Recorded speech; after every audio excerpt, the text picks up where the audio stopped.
Traveler in Paimon? I'm sorry. I hope I didn't scare you. Oh, no, you didn't scare us. Just gave us a little surprise. Looks like you've gotten even more powerful now. I don't know. It just feels like it's gotten harder to control. I didn't mean to strike so hard. I'm so relieved you didn't get hurt. It's all good. We've had worse. No, don't worry about that. It's been very stable ever since I got this body. Albedo made sure of that. What you saw just now is something that only started happening recently. Maybe I'm still acclimating or something. I'm sure it'll clear up over time. Anyway, what brings you here? Did you need something? Well... The day that the writer and the watcher crossed paths was the day that the magic known as storytelling was born. So, she asked us to come. Miss Alice? Oh, you too? I guess I really do need to work on my impression. Well, never mind that. It's been too long, Mini Durin. And please, that's Aunt Alice to you. I have brought you and the Traveler together here for a very important purpose. It has to do with your mom. My mom? Indeed, fairy tale author extraordinaire, Anya Marie Andersdottir. See, I knew this would be right up your alley. Now then, if you'll open the book, I will begin narrating.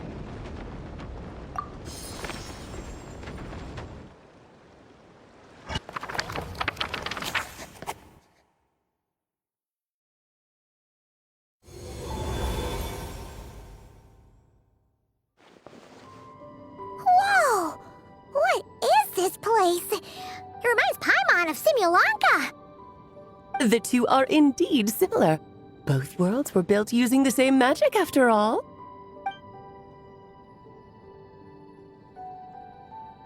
Aha! So it is Alice! Hello, Aunt Alice? Oh, no need to be shy. Just think of me as one of your mother's dearest friends. You keep talking about stories and magic. What's this all about? Simulanka 2.0 or something? Certainly not. Simulanka was a peerless masterpiece. Without the original author, it would be impossible to create a sequel, even for me. But you are right about one thing. Just like last time, I want to show you a work of magic that has to do with storytelling. What's this? This is your mother's dying wish. My mother's dying wish was a book? Let me answer that with a question. What do you suppose would be a writer's greatest regret? Have you ever read a book called The Little Witch and the Undying Fire? Oh, well, you're missing out. It's a wonderful book.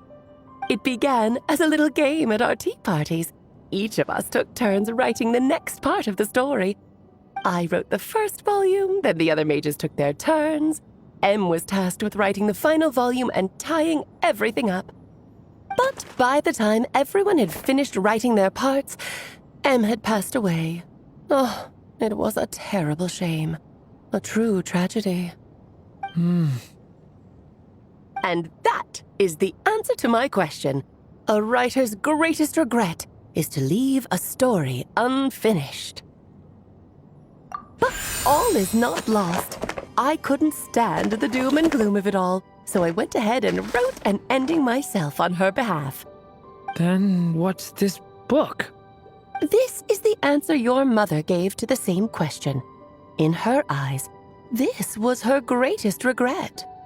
She made me promise that I would bring it to you because she believed the only person who could resolve this regret is you. So my mother's greatest regret is another unfinished story?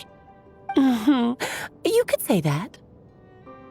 And I guess resolving the regret means finishing the story? That's one way to put it. Oh, is a straight answer too much to ask for? Her answer was quite the opposite of what I'd expected. But oh, how touching it was. I'd love to tell you what she said, I really would. But that would spoil the plot, and we can't have that. Spoilers ruin everything. Oh.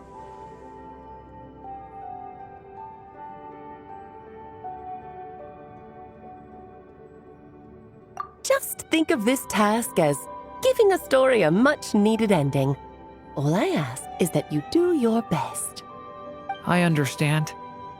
But I only just started learning human script, and I don't have any writing experience at all.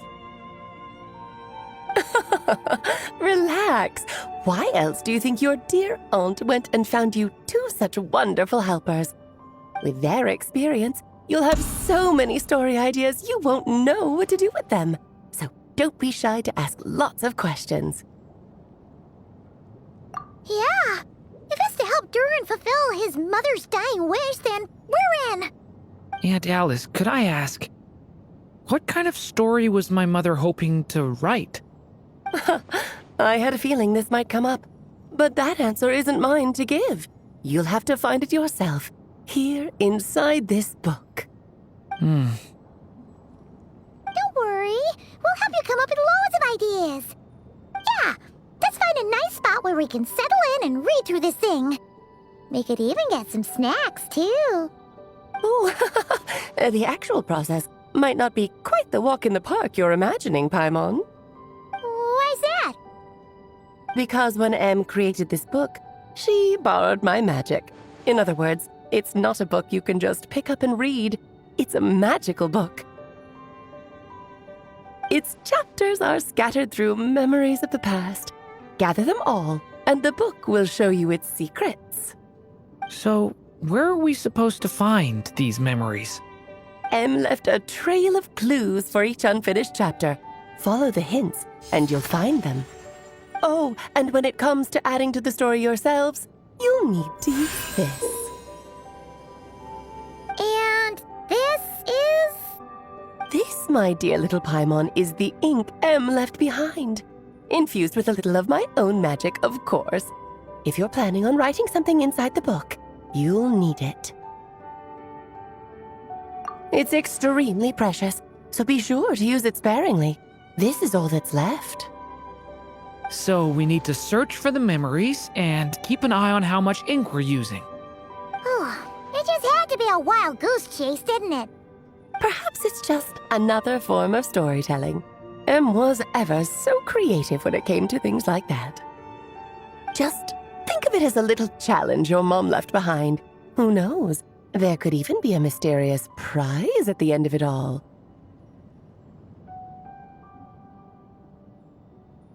I don't care about that. This was my mother's dying wish. Whatever it takes, I'll find a way. Yep.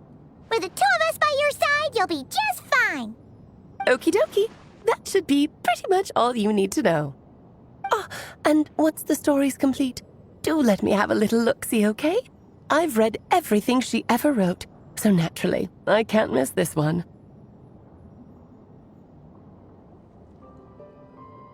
Yeah. Most of the time, you're pretty hard to pin down.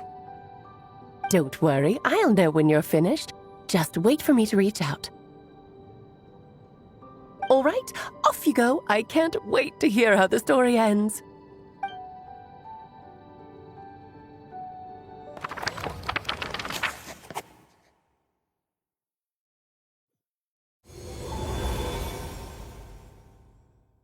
Oh, here we are again.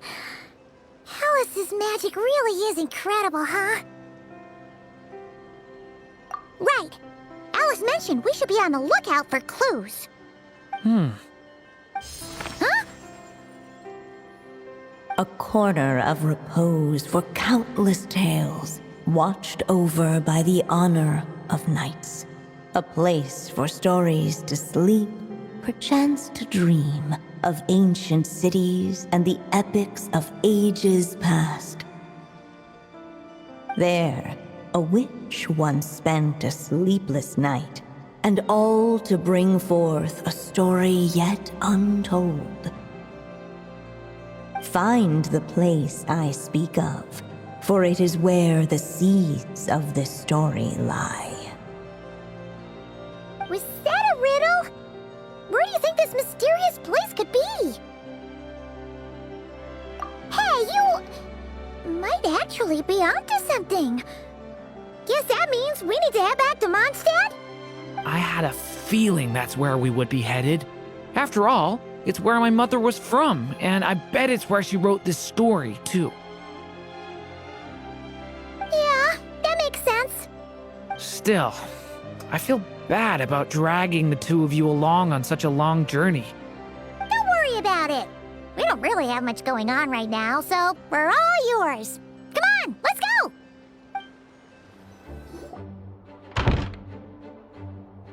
Back in the Mondstadt Library, huh?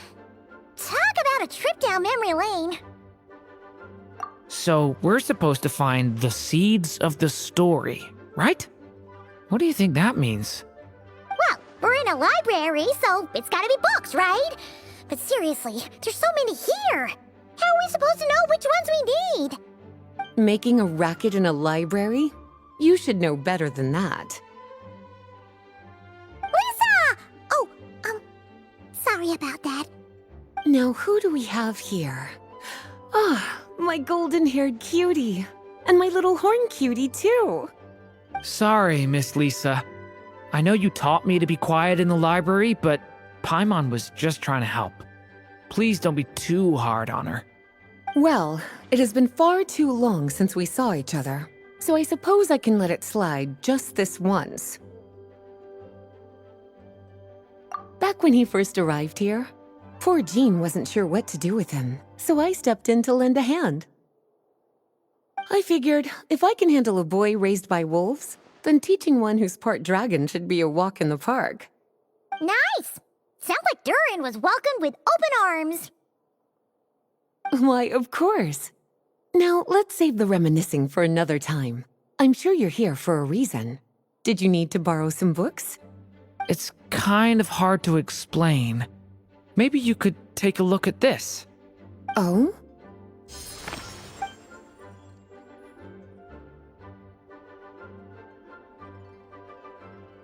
Ah, I see.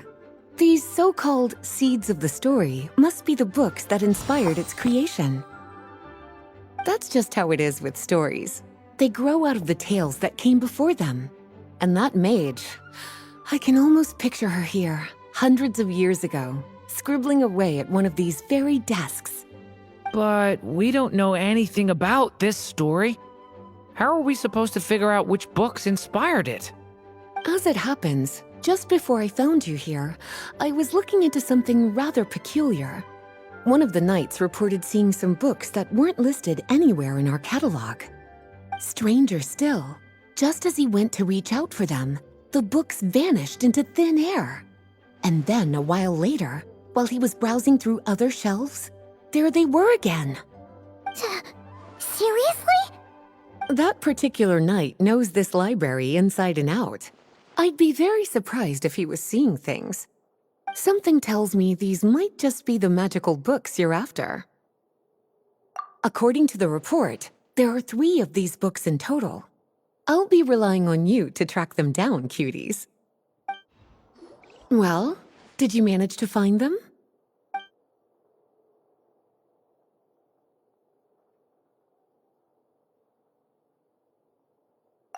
Huh. This book definitely doesn't belong here. Yeah, we can tell just from reading the title. Albedo was the one who brought it in. He suggested I place it on the restricted list and keep it sealed away. Why? He said it's full of forbidden alchemical formulas, some of which could even result in the creation of dangerous monsters.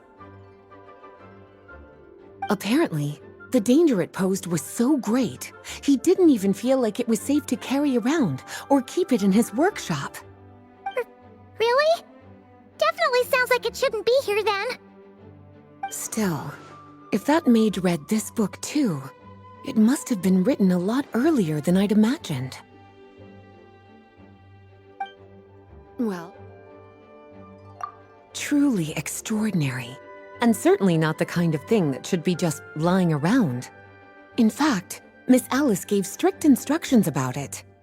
So, it's some kind of book of spells? Paimon's guessing magic this powerful should be kept a secret. It's true. This book does contain one of Miss Alice's spells. But honestly, virtually no one could actually pull it off, even if they tried.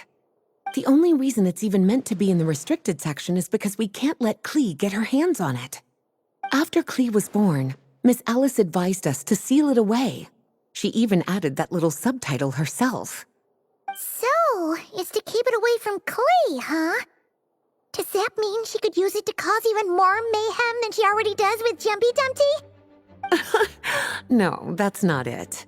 As Miss Alice herself put it, letting Klee see it too early would spoil the surprise. Yes, this is a restricted book, all right. It certainly isn't supposed to be here. Huh. But it looks like a regular poetry collection. How did it end up being classified as a restricted book? The issue lies with one of the poems inside. You've heard of the great battle that took place on Dragonspine, yes? 500 years ago, during the cataclysm in Conria, an evil dragon descended upon Mondstadt. A fierce battle with Dvalin ensued, but in the end, the evil dragon fell, and Dragonspine became its resting place.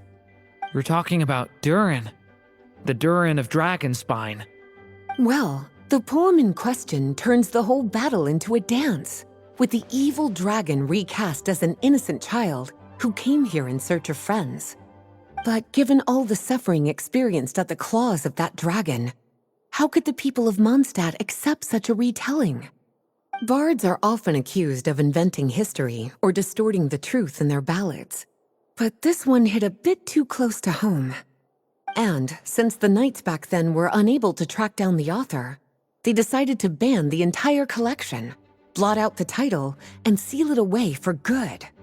So the version in the poem, it was all a lie? I'm afraid that question is something only the dragon himself could answer. Well, would you look at that? Seems like these are the little troublemakers you're after. And all three just so happen to be forbidden texts. What kind of story requires reference material like that, I wonder? Forbidden texts? You know, the first time you mentioned that the library had a restricted section, Paimon thought you were just trying to scare us. Are you saying it actually exists? Not really something you should be poking your little nose into, is it, cutie? Sorry. Seeing as it was Miss Alice who asked you to look for these books, I won't question the matter. But they'll need to be sealed away again once you're done, so don't forget to return them. Don't worry, Miss Lisa. I won't forget. Well then, that's all from me. After all that hard work, I think I've earned myself a nice cup of tea. All right, we've gathered all the reference books. What's next?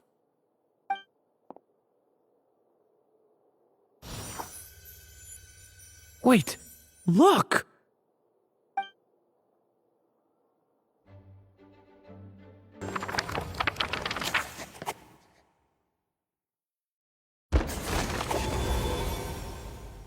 Long, long ago, an evil dragon descended upon the human world, bringing terrible calamity in its wake. Bravely did the people resist, until at last, the dragon lay slain. Later, a witch with a love for stories came upon the tale of the evil dragon, and for reasons she could not explain, felt a pang of sorrow on its behalf. For she knew, despite its body being born of wicked alchemy, all along, the dragon's soul was that of an innocent child. Right up to the moment of its death, It had no choice in becoming a vessel of calamity, nor could it fathom the cruel fate that lay before it. Though the witch had a love of stories, she was not pleased with how this one ended. No, that won't do, she thought. I'll write you a better ending instead. And so she set off to do just that, borrowing a little magic from her friend. With it, she wove a dragon's egg, resolving to rear a dragon child of her own. Yet long in thought she lingered, wondering what kind of world her little dragon ought to behold upon waking.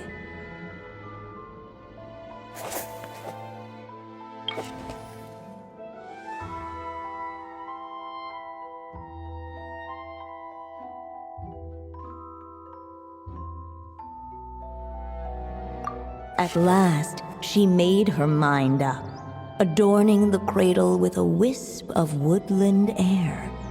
Then, she quietly waited for the egg to hatch.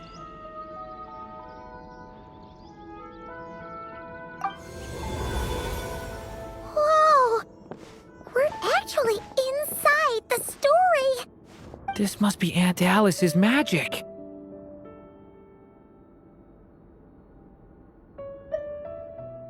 Yeah. A story about me? Why don't we just see where the story takes us? All we know is the beginning at this point. Okay.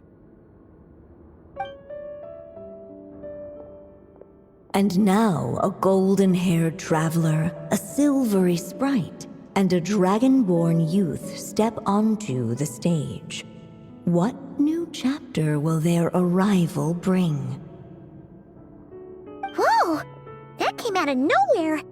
Was that the same voice we heard just now?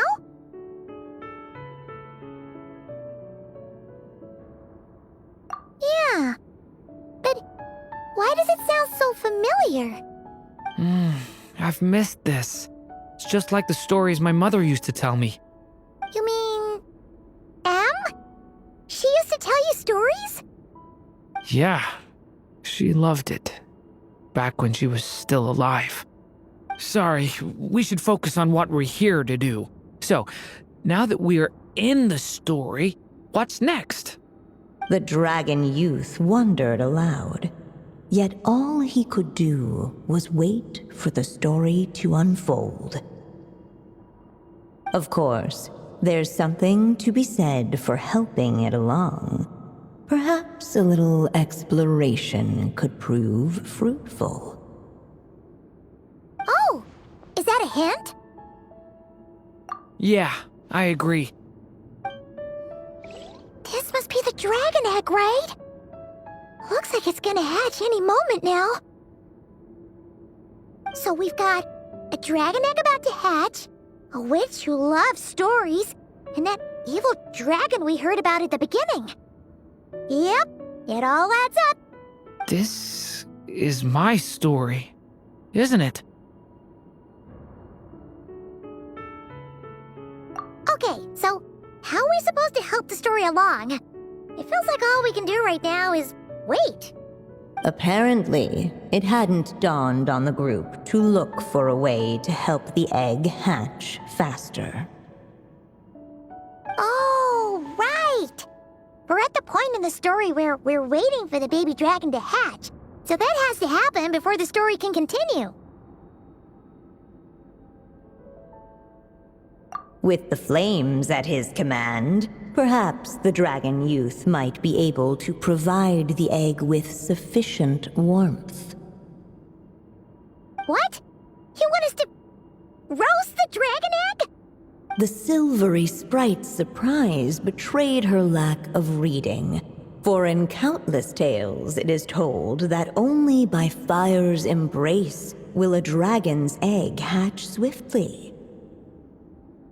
Huh, you kinda have a point there. Okay, I'll see what I can do. At last, under the witch's expectant gaze, the little dragon broke free from its shell. No living being has ever decided the moment of its birth. You were no exception, my child.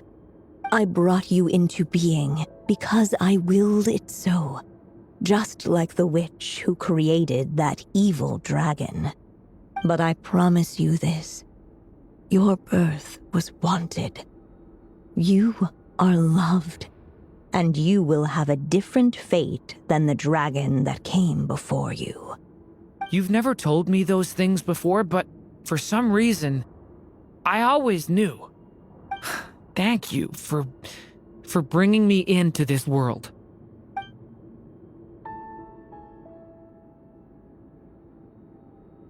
The waiting witch did not feel lonely, for she had 3 visitors by her side.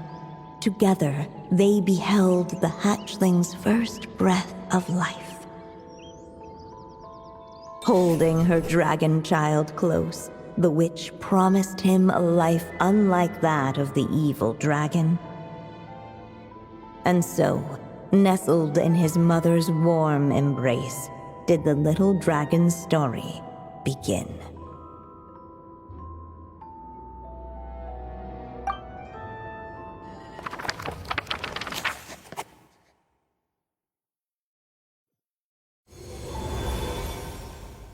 Wait, isn't this Mondstadt? Looks like we're back in the real world.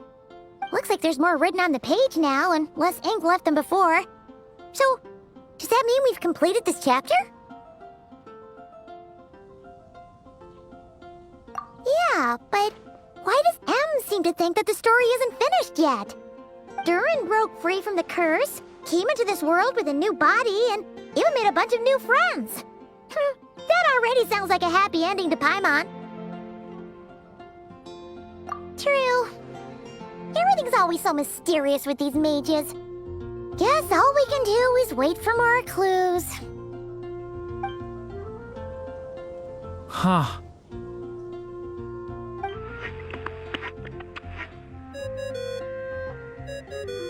Is this thing on?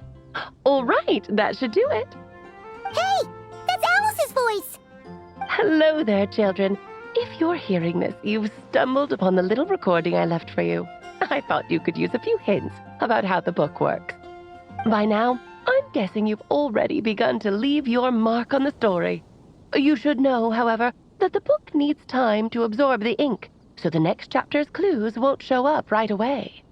Wait, so even magic ink needs time to dry? The good news is, you can return to any chapter you've already completed and continue to explore the mystical, magical storybook world you helped create.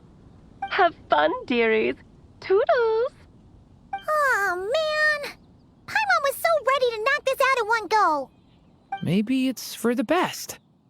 Sooner or later, we'll end up being whisked off to another world again, and if that happens, who knows when we'll be able to come back. So it might be good to take a break while we can. A break. Yeah! Paimon has a sudden craving for the good hunter's sticky honey roast. And we happen to be in Mondstadt, so...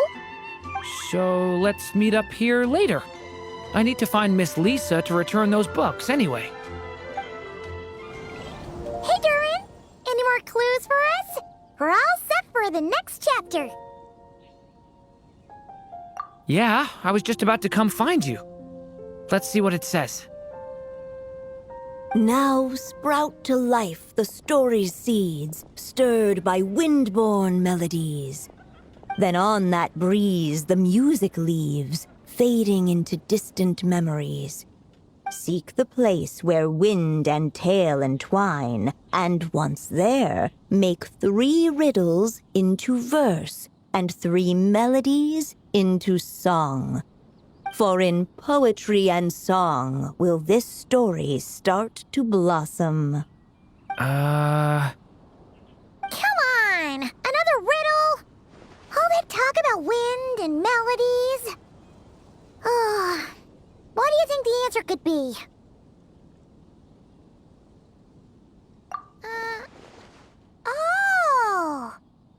Care to elaborate? Wind? Music? Poetry? Tone-deaf bards gotta know the answer. You mean Lord Barbados? Albedo introduced us when I first arrived in Mondstadt.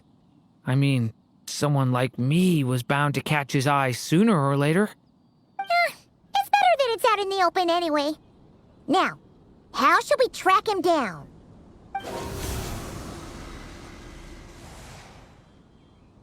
I'm pretty sure he's already caught wind of what's going on here. Why don't we just see where the wind takes us? Ah, right. He definitely makes it easy to forget he's a real god sometimes. Traveler, Paimon! What a sight for sore eyes! Ah, and the little dragon from the fairy tale world. I heard your voices calling out to me on the wind. Something about needing help with a riddle? Sorry to disturb you, Lord Barbados. Disturb me? Not at all! To tell you the truth, I'm just as curious about this riddle as you are. Let me take a look.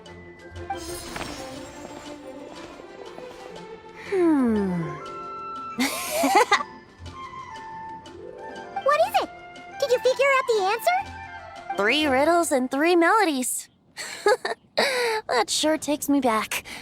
The answer you seek lies hidden in memory. Looks like running to Tone-Deaf Bard was the right call after all. Long ago, those mages came to Mondstadt, seeking to test their strength against mine. But I replied, let us make music, not war, and resolve our conflicts through song. So I strummed my lyre and sang them this verse. O wind, welcome now, my guests. Pass through verdant leaves unseen, where shape your formless self may take, and offer up a graceful scene, a fleeting gift for welcome's sake. Leap at the edge of a sea of clouds, where land meets sky and sky meets ground. There frighten off the noisy crowds and bring my guests a calm profound. Fly beneath the stars up high, where mortal noise is swept aside, that my dear guests with starry eyes may share the dreams they hold inside. Now go to where I vowed to keep a quiet spot for them to sleep. No clash, no contest bars the way, just tea and mirth to fill the day. There you have it, the 3 melodies. As for the answers to those 3 riddles, I trust you can guess them by now. The woods, the edge of a cliff, and the sky? Correct! Funnily enough, your mother was also the first to solve it, all that time ago.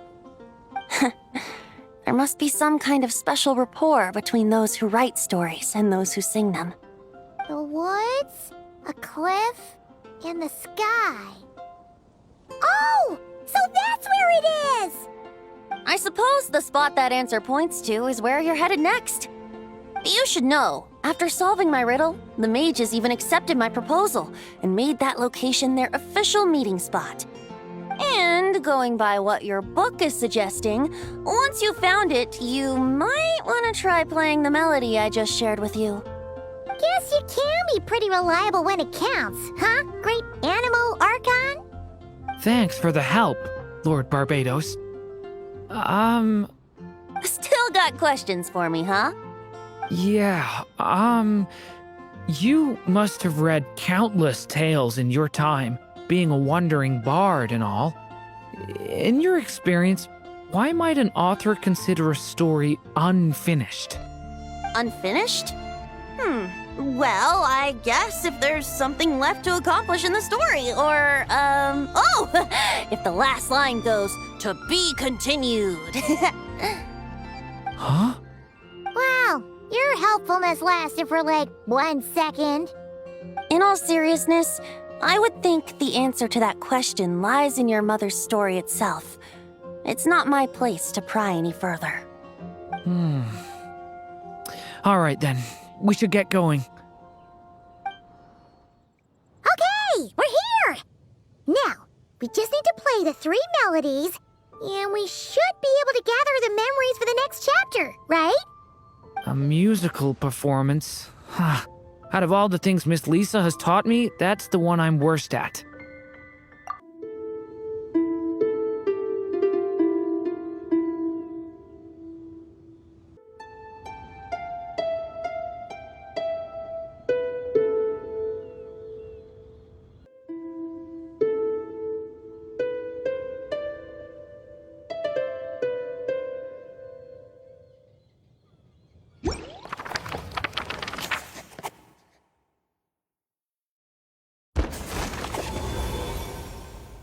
Even a war that shook the world could not halt the witches' gatherings. Yet even so, with the passing of time, 3 of their teacups no longer came to be set. The witches did not linger long in sorrow, for the Story Witch had brought glad tidings of her own. Born was her dragon child, safe and sound. Her fellow witches offered up their blessings, eagerly debating how to celebrate the child's birth.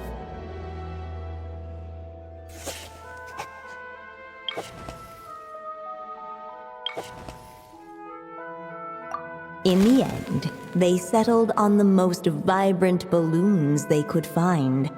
After all, what could be more joyous than the arrival of new life?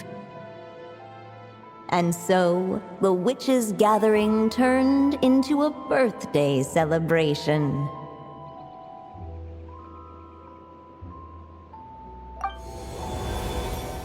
So, we're back in the story world, huh? As if from nowhere, new guests appeared at the witches' table. Perhaps they too had come to celebrate the dragon child's birthday. Yet while everyone else was busy thinking about what kind of gift to offer, these 3 seemed to have come empty-handed. Hardly the recipe for a warm welcome to a birthday party, now is it? A gift? Hey, what's this all about? We only just found out this was a party! While the guests voiced their complaints and grievances, perhaps they should have been wondering what kind of gift to give instead. So, we need to bring a gift to advance the story? Ugh! But where are we supposed to get something like that? Perhaps it would be a good idea to have a look around. Why didn't you just say so?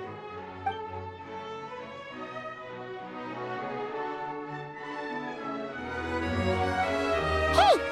Could we use these as gifts, maybe? At last, the guests found something to give the dragon child. Guess that's a yes then.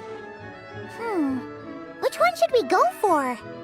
Still, the guests wondered what kind of gift might the little dragon really want.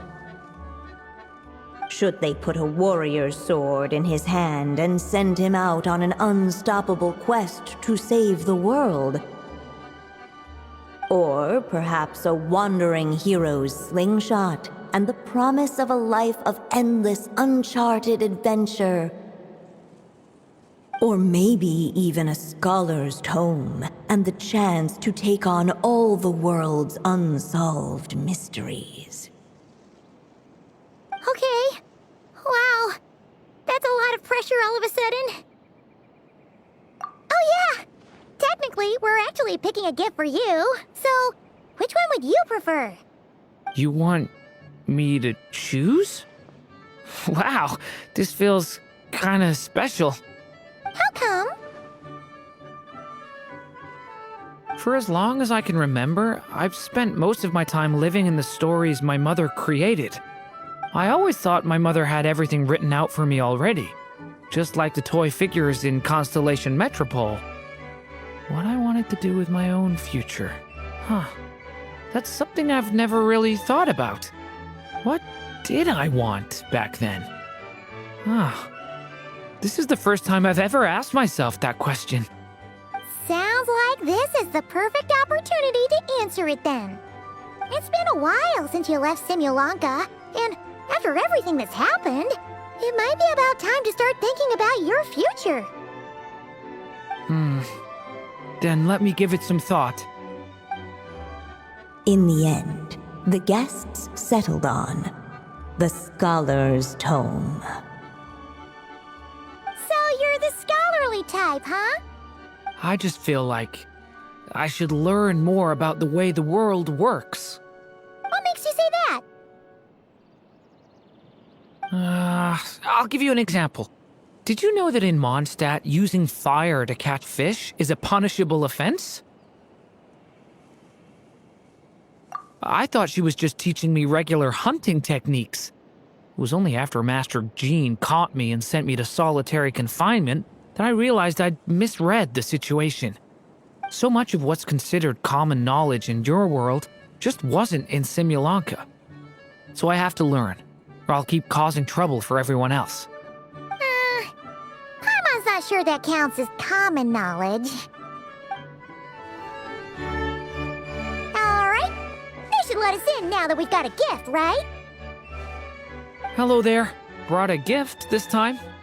The newly arrived guest presented his gift, wishing the little dragon a future as a wise and accomplished scholar. Accepting the guest's blessing, the Story Witch invited him and his friends to take their place around the table. Finally, she could introduce them all to her dragon child, telling all in attendance about the moment of his hatching, and of course, the name he'd been given. It was then that the Seer Witch, diviner of the stars, withdrew her gaze from the heavens and turned a sorrowful glance upon the little dragon. You gave him the same name as that evil dragon? That's right. But the life I intend for him shall be very different. What folly to love so blindly. For as you must know, a name is the mirror of destiny itself. He who bears an evil dragon's name must also inherit the fate of its previous owner. His fate has been foretold. Then I'll rewrite it. The witches at the table fell silent, for they knew the Seer Witch's words had never once proven wrong. Yet, just as clearly, they recognized the Story Witch's resolve, for there is scarce a force in this world more fearsome than a mother's love. At last, the Merry Witch stepped forward, dispelling the uneasy silence. So be it. Then we'll all lend a hand. Together, we shall rewrite this child's fate. You mean to defy one of the fundamental rules of this world? I refuse to be shackled by such rules. Besides, this is a witches' gathering, is it not? What could be more fitting a subject for this occasion than to defy them?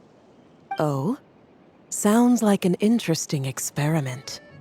I suppose, were we to succeed in this endeavor, we might bring a touch of wonder to this otherwise dreary sky of stars. The Merry Witch finally talked them all round, just like she had done many times before. Warm and strong as the sun she was, so much so, in fact, that those who her light shined down upon had no choice but to bask in it.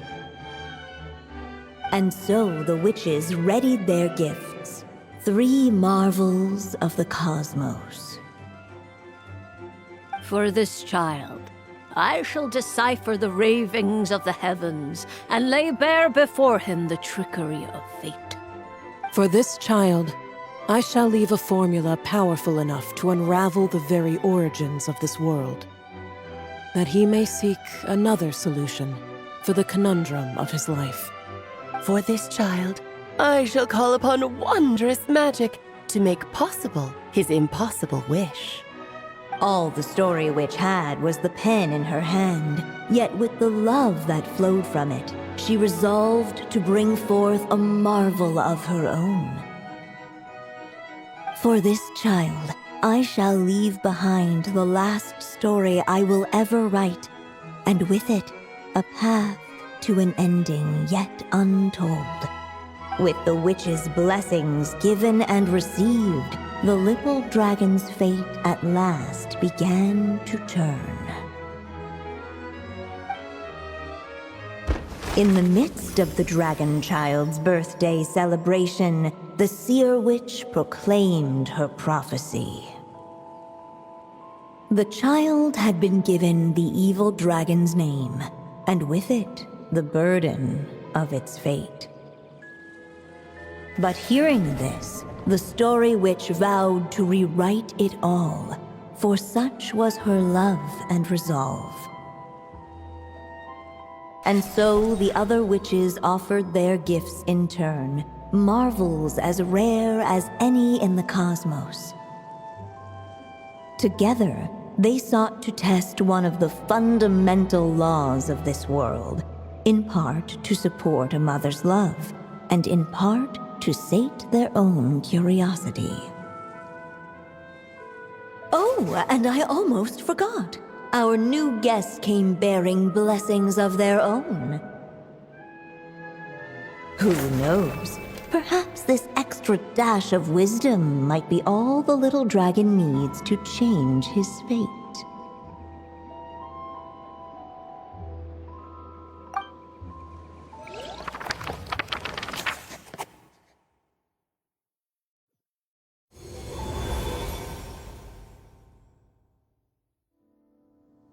Yep, looks like we've completed this chapter too.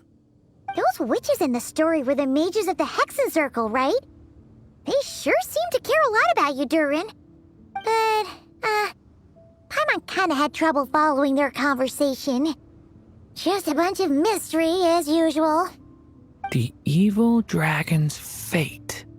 Oh, is that what you're worried about? But didn't we already take care of that? Ah, the mages must have had a hand in that, too. Also, I was just thinking, which part of the story are we even meant to be completing? Oh, it feels less like we're filling in the gaps and more like we're adding something new altogether. But we use the ink, right? And the book hasn't given us any more clues, so that must mean our task is complete. At least for now. Yeah, I guess we're doing something right.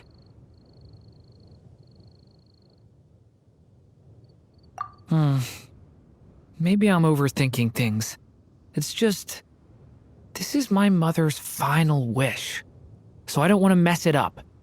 Anyway, thanks for all your help. I'll let you know as soon as the book reveals a hint about the next chapter. Okay then. See you in the next chapter.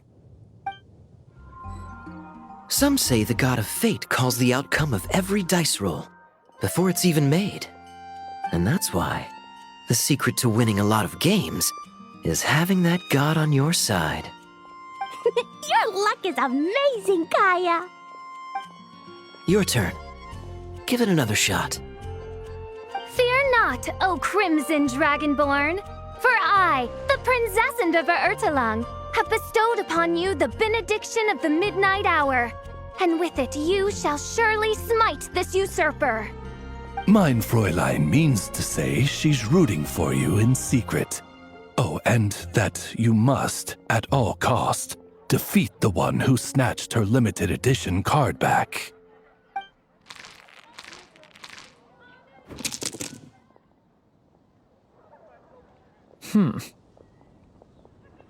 I'm not too sure if that counts as good luck or bad.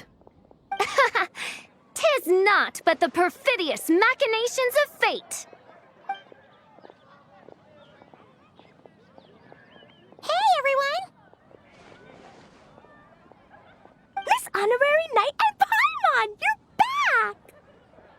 It's good to see you, Honorary Knight. Mein Fräulein is quite invested in the outcome of this match, so please, allow me to extend greetings on her behalf. Of course. But if you're out playing cards, how come you're not over at the Cat's Tail? There's something about our horned friend over there that seems to frighten off little animals. Could be because he used to be a dragon. Normally, the animals just steer clear of him, but in the close confines of the Cat's Tail, let's just say, the feline residents probably consider it their turf. And we all know how dangerous a cornered cat can be. I just wanted to borrow one of their nests for a nap. One of their nests? Wait, you mean a cat sofa? Yeah, it's more comfortable for me. I can stretch out just the way I like. But it turns out the Black Cat and his minions are quite territorial. Luckily, Miss Diona helped smooth things over, and they finally agreed to let me use one. But, I only get to use it after dark. Oh, Diona stepped in! You know, underneath it all, she really does like helping people. The more likely reason is because Durin won't touch a drop of alcohol. As far as Diona's concerned, that pretty much makes them two peas in a pod. It's a shame, really, considering everything Mondstadt has to offer in that regard. Mondstadt's alcoholic drinks are a bit too much for me to handle right now.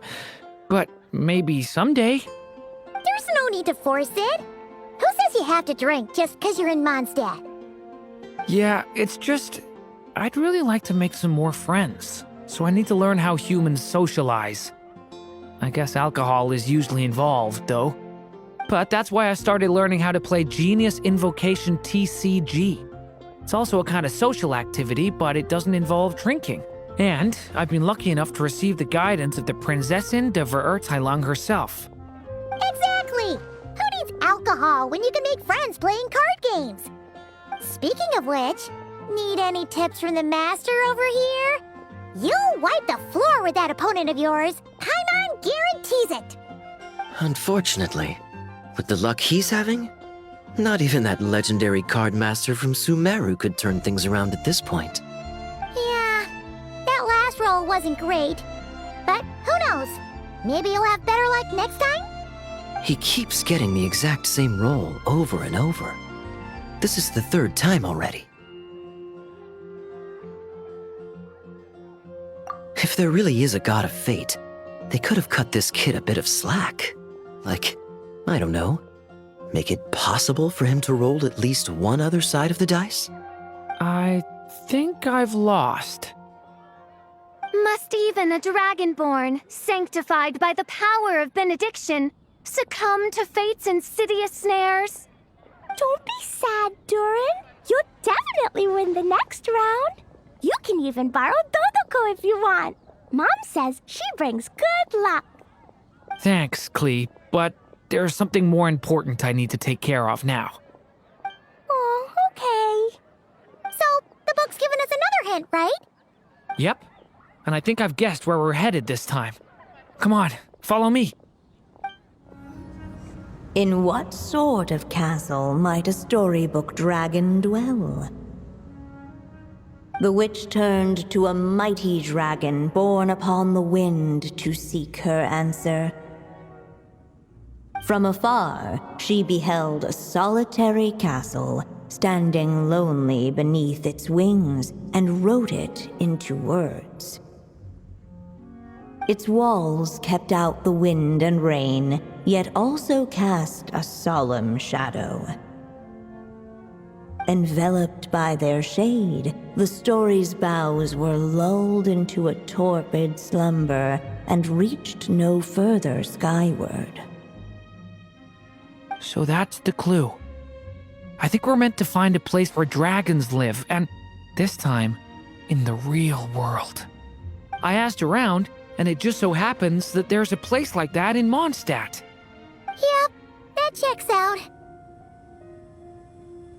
I've heard that the dragon here is called Dvalin, and that he's a magnificent creature. I hope I get the chance to meet him. Wait a second. Do you think having the two of them meet is the best idea? You know, considering everything that happened in the past?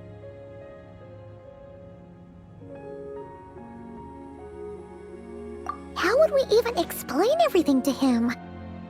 Well, if we do run into Dvalin, it should turn out okay with us there at least. Is something wrong? Nope. Let's go!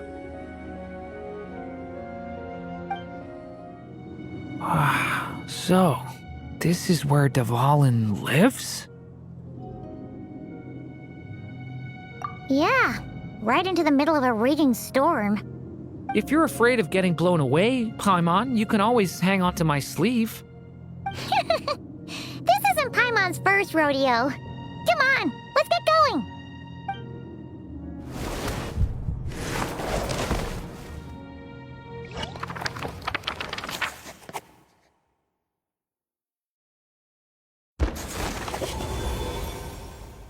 The little dragon grew with each passing day, and the Story Witch, who loved him dearly, built him a big, beautiful castle.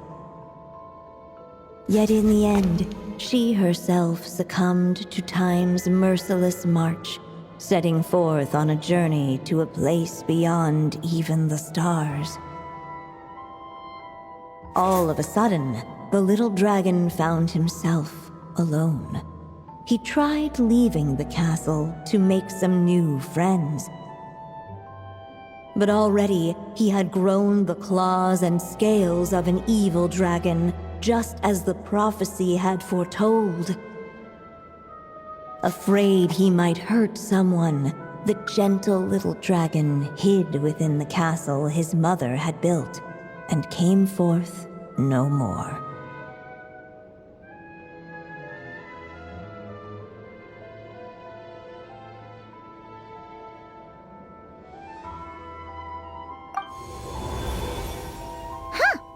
We're back in the story world. And from the sounds of it, this chapter must be about Simulanka, right? Yeah, like the fairy from the Forest of Blessings, the king of Constellation Metropole, that cat lady who turns into a box. Ah, yep. That will be Nilu, Navia, and Kirara. Oh, and there's Hat Guy, too. Only lately, whenever I see Hat Guy, I get this strange feeling. What kind of feeling? It's like there's something on his mind. He hasn't told me what it is, but I can sense it all the same. Well, he's always been kind of broody.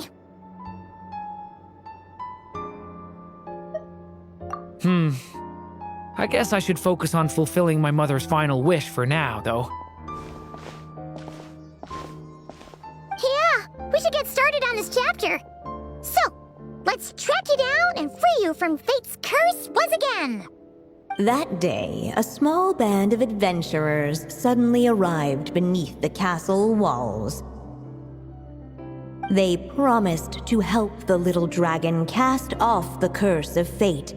Yet as they stood beneath the castle walls, it appeared they had no idea how to even begin. Hey! Instead of making fun of us, how about giving us a hint? The little dragon had shut himself inside the tall tower at the castle's center. Anyone who wished to reach him must traverse the barriers that wall off his heart, for there is no other way. Looks like we're in for another long one. Let me try something. Ooh, do you have an idea? If that little dragon in the tower used to be me, then surely I'd know how he shuts people out better than anyone. Come on, follow me. Wait, is that? A little pixie that can fly. Are you here to help the dragon break his curse too? Oh, what's this? More brave adventurers bold enough to set foot in this castle? Come, join the ranks of your liege's guard. Nilu Nilu? No. I'm a flying squirrel fairy. And I'm a giraffe king. Not this Navia you speak of. That's right. Oh, and don't forget Catbox Lady. Are you friend or foe? Friend! Definitely friend, Miss, Catbox Lady? Yeah, Simulanka is a big part of Durin's story. So, guess it's no surprise the people we were with there would make an appearance. Okay, I think I get it now. Flying Squirrel Fairy, Giraffe King, Catbox Lady, please follow me. The shadows cast from the high walls of the tower were manifestations of the dragon's loneliness, barring the path of any visitor who wished to be his friend. The group of brave creatures sought to aid the little dragon in lifting his curse, yet without light to lead the way, the group was trapped, waiting on a miracle. These shadows are blocking our path. It seems like the little dragon is afraid to meet us. If only we had more firelight. But you three don't seem to fear these shadows. Why? Because I carry more than enough firelight for all of us. Besides, even though we're here to complete the story, who says it can't look a little different this time? Before I met you all, I was so sure I'd never make a single friend. I pushed away anyone who tried to get close, until some kind of miracle brought you to me. This time, allow me to return the favor. I'm not sure I followed all that, but you want to help the little dragon break his curse too, right? Yes, so please, come with me. Come on, Durin, or, little story dragon, just calm down. Stay back! I don't want to hurt you! Loneliness and fear had built a cage around his heart, shutting out all who would look upon him. And thus, all the adventurers could see was his shadow. Don't worry, we can help you. Don't come any closer! And that was the last the little dragon spoke. How are we supposed to persuade him if he won't even talk to us? If you can still hear me, please listen to what I have to say. Your claws and scales aren't some kind of inescapable curse, you know? You'll overcome it one day and make lots of new friends. I'm sure you think I'm lying. After all, no matter how many times you've tried to break it, nothing's ever worked. But this time is different. I brought your friends here to see you. Oh, what did you say? Hi, little dragon. I'm the Flying Squirrel Fairy, and I'm here to help you lift your curse. Will you talk to me? And I'm the Giraffe King. Don't be afraid, little one.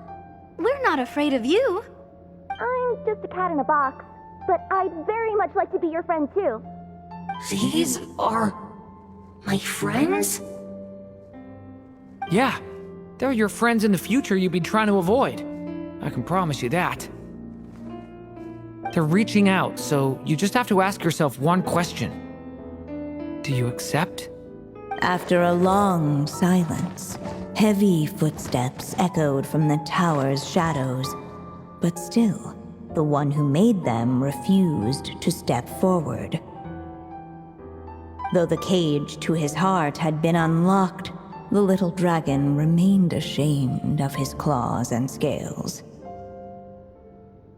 How can I face my friends like this? Don't worry, little dragon. We're gonna offer up our blessings and make a wish to the goddess of fate to release you from your curse. Yeah, just like last time. Make a wish? To the goddess of fate?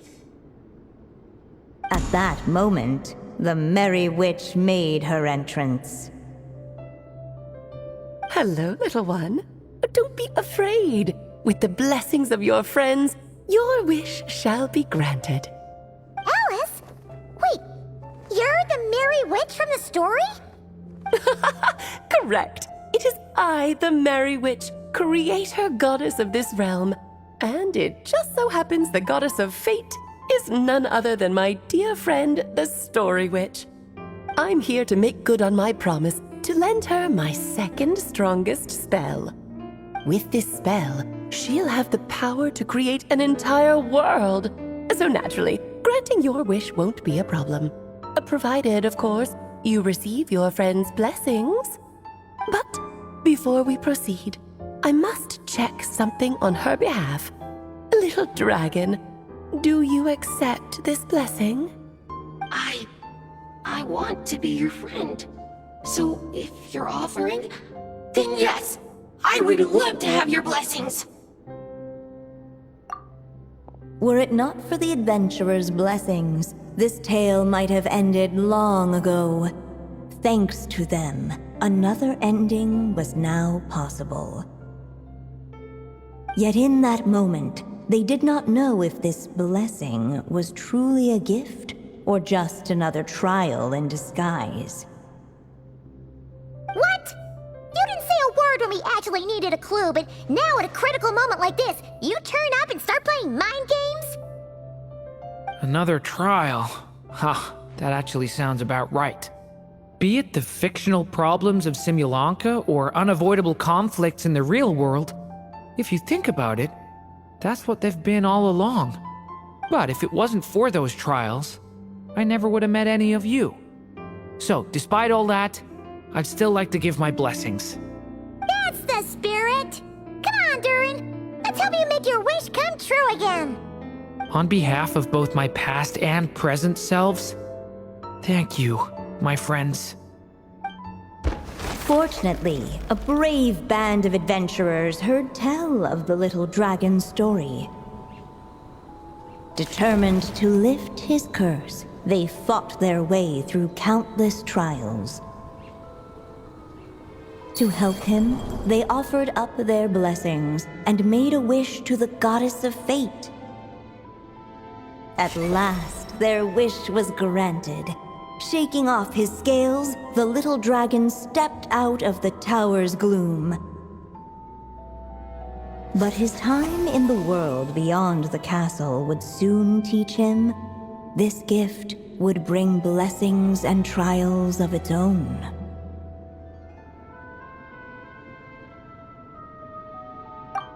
And as far as the little dragon was concerned, the tricks of fate had just begun.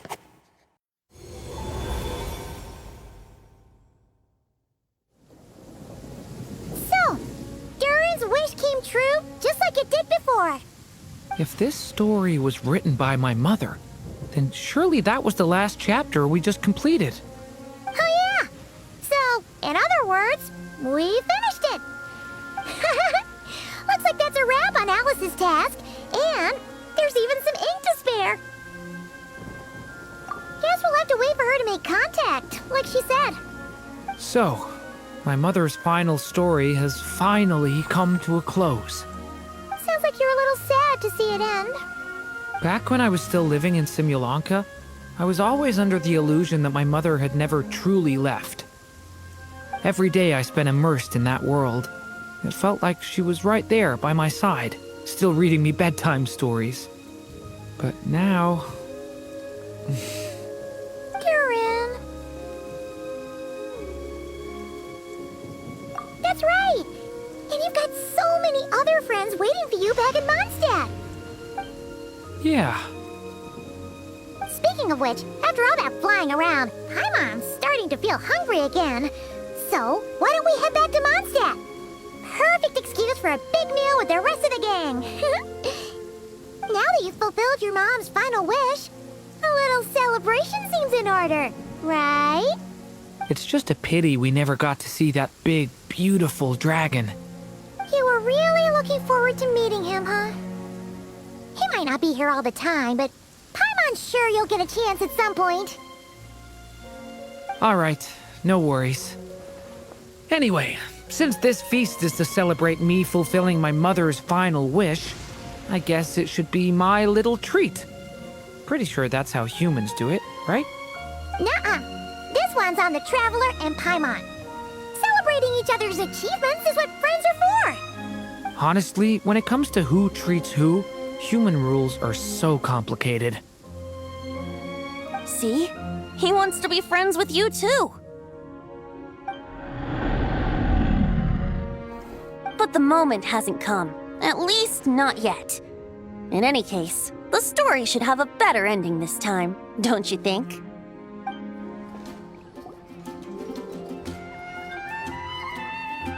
Whew.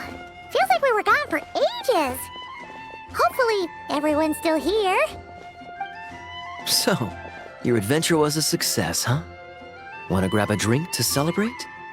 Absolutely not. No booze allowed. This honorary knight, Durin! I want to hear all about your big adventure.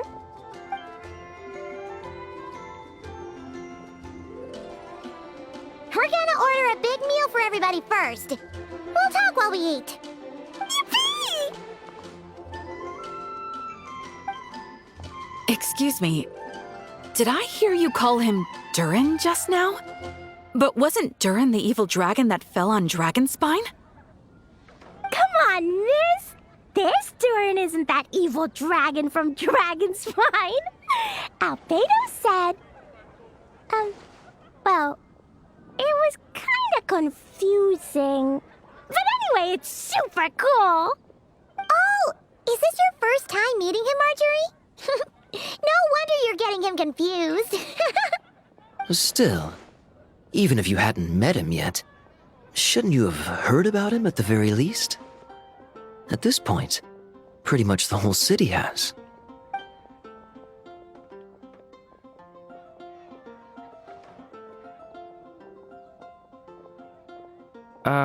Why is everyone... So, what exactly is his connection with the evil dragon? Wait, but those horns on his head...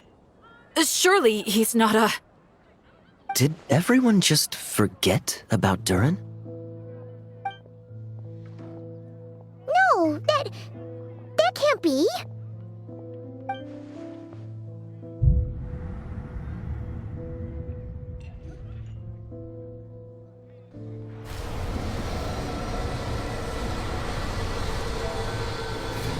The tricks of fate had just begun.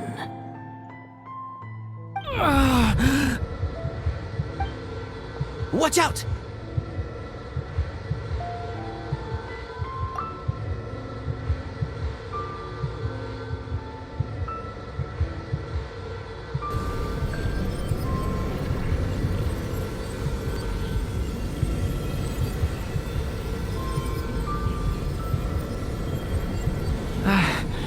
No one got hurt. Did they? Durin! Durin!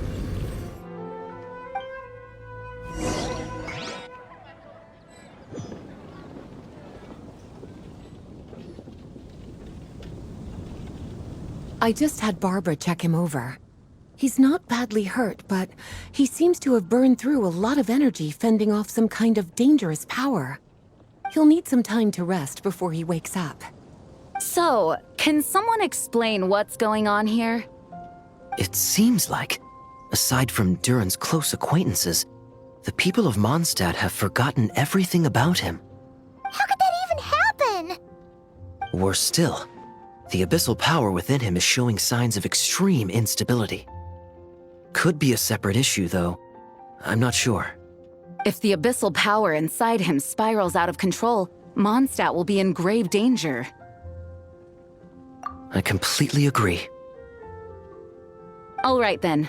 As acting Grand Master, I'll send a letter requesting Albedo's immediate return. Until then, the Knights will watch over Durin. That's pretty much all we can do right now. Also, allow me to look after this book for now. If you need to consult it, just drop by my office. Do you think the book might have something to do with what's happening? weird that Alice still hasn't contacted us. Maybe we should head back inside the book and take another look. Jean! Hello, you two. I'm glad you got my letter. Durin's awake and waiting on the bench over there. I'm here if you need help. Just give me a shout. Don't worry about us. We'll be fine. Oh, hey, you two. I just remembered what happened right before I passed out. Thanks for holding me back. I shudder to think what might have happened if you hadn't. I'm fine now. It's just... a lot of people seem to have forgotten me. Don't worry. We'll figure out a way to fix this. Why don't you start by telling us what happened? It felt so strange. After I realized no one recognized me anymore, I suddenly felt like I'd completely lost contact with my body. Abyssal power lies sealed within this body I inhabit. So when I lost my connection to it, I lost control of that power too. It wasn't until I heard everyone calling my name that I was able to reconnect with my body. You lost contact with your body? Does that mean there's something wrong with it? Sounds like we need Albedo more than ever. I don't think the problem lies in Albedo's alchemy. Huh. But then, why are people forgetting you? Guess that's what we need to figure out. That means we need Alice for sure. But it's been ages and she still hasn't been in contact. Now would be a really good time for a hint. How could the story's budding branches even hope to reach beyond the towering walls? Leaving the castle, the witch went off in search of the tallest, grandest tree in the whole world. High up in the canopy of that tree, she sought a resting place, a refuge where the little sapling might take root. Go to that place, for it was there that the sapling felt its first breath of wind. Huh? Was that another clue? Does that mean the story isn't over yet? Leaving the castle. It just occurred to me. If this story is all about my own experiences, then wouldn't what happened after I left Simulanka be part of it too? But how could she possibly know exactly what would happen? And even if she did, how could we know when the story was complete? Yeah. Since we can't reach Alice right now, we'll just have to get to the bottom of this ourselves. But first, we gotta figure out where this riddle wants us to go. The tallest, grandest tree in the whole wide world. Huh. The only place that ever gave me that feeling was the one I ended up in right after leaving Simulanka. They had great coffee there, too. And so many books you'd never run out of things to read.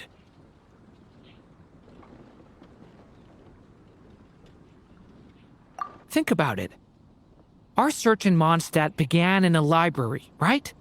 Well, Sumeru City's got one of those, too. And it's absolutely huge. What do you say? Should we try looking there? Huh. That does kind of make sense. And it's not like Paimon's got a better idea. Alright, let's just give Jean and the others a heads up first. Well, it sounds like you've got a plan, so I won't interfere. All I ask is that you stay safe. Albedo won't be back for some time, and until he is, we can't know for sure how dangerous Durin might be in his current state. I'm so sorry about what happened before. Believe me, I'm not blaming you, and neither is anyone else here. If anything, it's the opposite. We're all just worried about you. Worried? About me? Come with me. I want to show you something. As soon as they heard you were awake, they all hurried over to see how you were doing. You all came to see me? A little birdie told me you're working on finishing a storybook. So maybe all those people losing their memories is just a plot twist waiting to be resolved. Miss Lisa, you always seem to know how to put my mind at ease. Please, everyone, don't worry about me. When I get back, I'll find a way to complete my mother's story, and the one we started, too. Whew. After the library hunt in Mondstadt, it's not as if Paimon was expecting this to be easy. But this... yeah... this is something else. Where do we even begin? Even the clue this time seemed kind of cryptic. Yeah.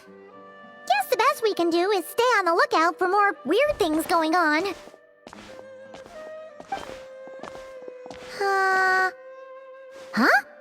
Sorry, what was that? I'm here to return Volume 5.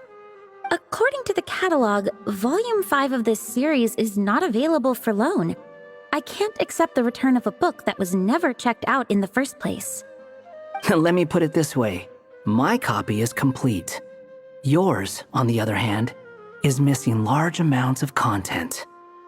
So you should swap it for mine instead. Sir, you have to understand. Managing a library is a serious business, and we have protocols in place for this kind of thing. I can't just replace an important volume in our collection based on nothing more than your word. Hey! Look what the Wandering Tom dragged in! Oh, it's you. And, what is it you're doing here? I'm a traveling scholar, as you know. Isn't a library the most natural place for me to be? Well, the last time we saw you was all the way in Notcry. Paimon just didn't expect to suddenly see you in Sumeru, that's all. There were some things I needed to come back and take care of. Some documents had gone missing, so I tracked them down, restored them to their original condition. And now, I'm here to return them. And considering what I'm planning to do next, it feels like a weight off my shoulders. What's going on with you, huh? You look like a kicked puppy. Hat guy. At least you haven't forgotten about me. What's that supposed to mean?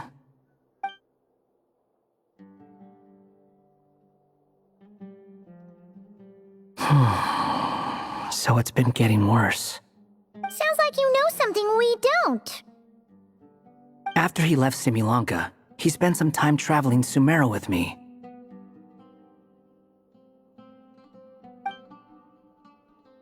I was working on several texts at the time, and I stumbled upon something strange. Anytime Durin of Simulanka was mentioned, before long, the record would disappear.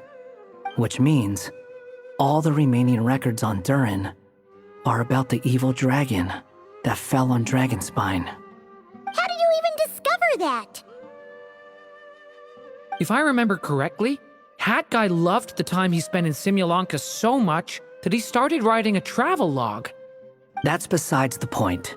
The fact is, you're not affected by the ley lines of this world. I'm sure you can grasp the implications of what that means. His case is different from mine. It's more like the world itself refuses to accept his existence. It started with a few written records, but now, it sounds like it's spread to people who never met him or didn't know him well. At this rate, the whole world might forget him altogether. The whole world? But that includes all my friends in Mondstadt, and even Hat Guy, too. So that's what you've been worried about all this time? Why didn't you just tell me? There are more important questions right now, like figuring out how to fix this.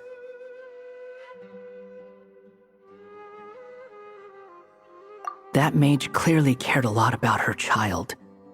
She left that book behind for a reason. If you want answers, isn't that the place to find them? You think that didn't occur to us already? Problem is, we need to find the memory that unlocks the next chapter first. Mind if I take a look? I just want to know what secrets this book is hiding. Besides, I've run into a bit of red tape, so I've got time. Of course. Be my guest. So, the memory we've been looking for was about you all along?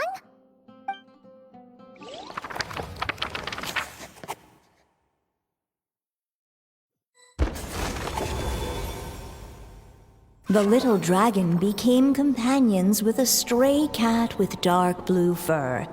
It was a friendship born of all they had in common. He left his castle at the stray's invitation, setting out to explore the world beyond its walls. There, he grew fond of the outside world, eager to make friends and share the story of his life. Taken by the dragon's story, the stray tried to write it down.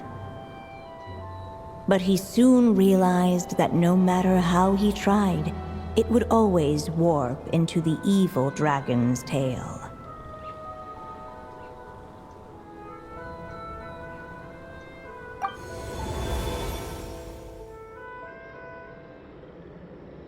So, this is the world where this chapter takes place? Looks like we're at the top of some kind of gigantic tree. This one must be about what happened to me when I first arrived in Tevat. No wonder the memory that unlocked it was about Hat Guy. Most of my memories from that period were. Hold on. Anyone want to explain how I ended up looking like this? Maybe you've become a character in the story too.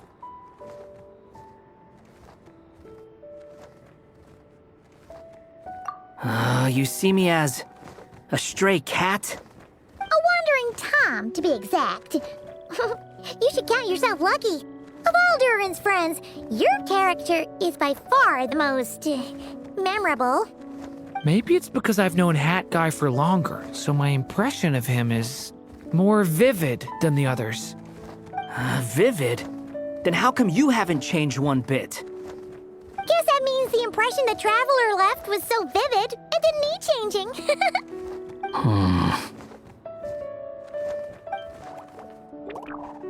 Hello, everyone! Ready for today's adventure? It's the storybook, Durin! Oh. So you're not playing yourself in this one? Does that mean the two of you have even more memorable roles to play? Where are we going today, kitty cat? Whatever. Just follow me. Same as always. Okie dokie! Can we chat along the way? If you have something to say, just say it. Was that seriously how the two of you communicated when you first got here? Yep. Anyway, how do we get ourselves out of here? Usually, the narrator gives hints to help us figure out what to do. Speaking of which, about time we got some of those, don't you think? The story's vines had woven themselves together into a giant tree, the boughs of which a little storyless dragon now paced, homeless among its leaves. He had to find a way to leave this place and set off in search of a home of his own. If he stayed, the world would erase him from its memory altogether. To leave this place? But where am I supposed to go? The little dragon felt completely lost. Just like the vines, the road ahead branched off into different directions, twisting and turning before disappearing into the mist. But as luck would have it, a prophetess waited up ahead. Perhaps she might know where each path might take him.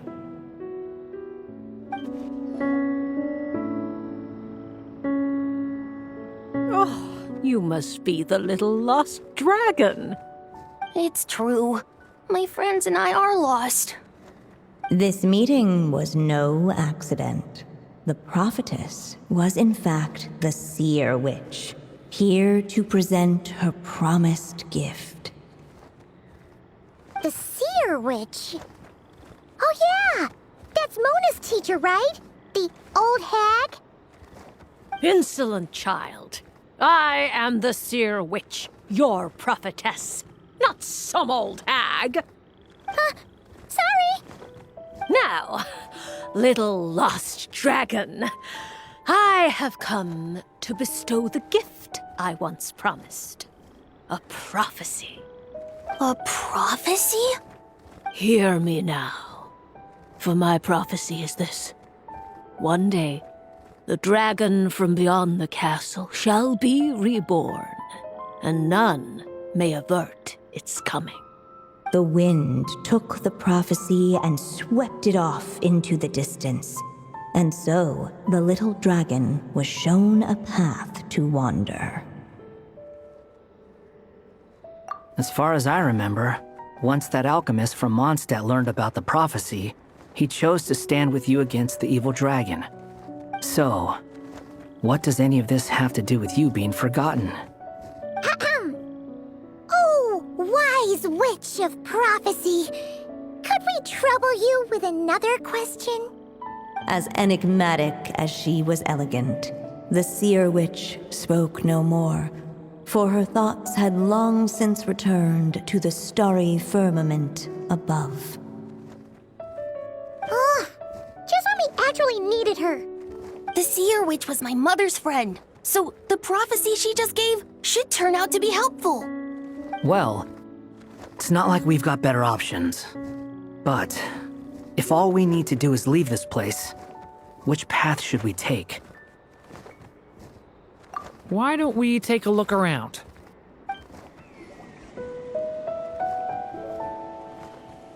If we go this way, we'll be heading back to Mondstadt, just like we planned. Out of all the options so far, this seems like the safest, right? At least we know what happens next.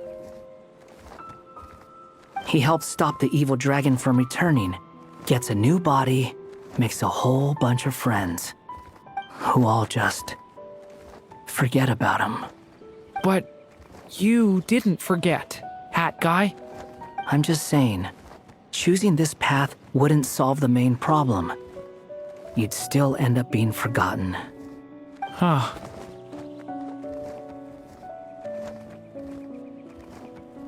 I'm not against choosing this path. I just wonder what secrets it might be hiding. Let me think about it. Unable to preserve his story, the little dragon wandered astray. Fortunately for him, a certain prophetess had left behind a prophecy to guide him. The wind took the prophecy and swept it off into the distance, and so the little dragon was shown a path to wander. Following the wind's guidance, the little dragon made his escape. In turn, the prophetess affirmed the little dragon's choice, leaving an extra secret as her parting gift. Now that you've made up your mind, I shall keep my promise by explaining fate's little trick. Long, long ago, the gods of the high heavens gave the world outside the castle a magic of its own. They called it storytelling. It was a magic of almost unshakable power that governed how people met, grew close, and understood one another. Each person had a story meant for them and them alone, one whose ending was written in the heavens long ago. In truth, your story and the evil dragons are simply two versions of the same tale, and that is something the magic of storytelling cannot abide. Beyond the castle's walls, Your story cannot take root, for the evil dragon's tail has done so already.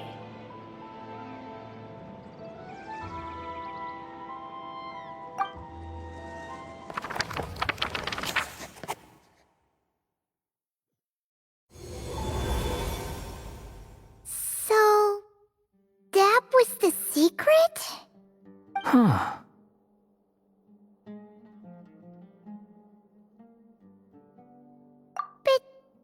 But what does that mean? You still don't get it? Simulanka Durin and Tevat Durin share a special kind of connection. Their fates are mirror images of one another. While they were in two separate worlds, there may have been some mutual influence, but their fates were independent. But when Simulanka Durin came to Tevat, a version of his fate already existed there. So, how can two fates exist at the same time? The answer is, they can't. The rules of this world don't allow it. You can't return a book you never checked out in the first place. So, what's Durin supposed to do? Those mages seem to have come up with quite the ingenious solution.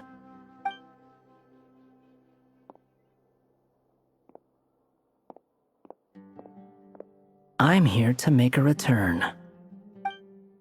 As I said, there's no record of Volume 5 of this series ever being checked out. Then just think of this as Volume 6. Based on what I know, the author was planning on publishing another volume anyway. The catalog does have a slot reserved for Volume 6. So, this is it? Sure, let's go with that. All you need to know is, I'll be the one writing this series from now on. You...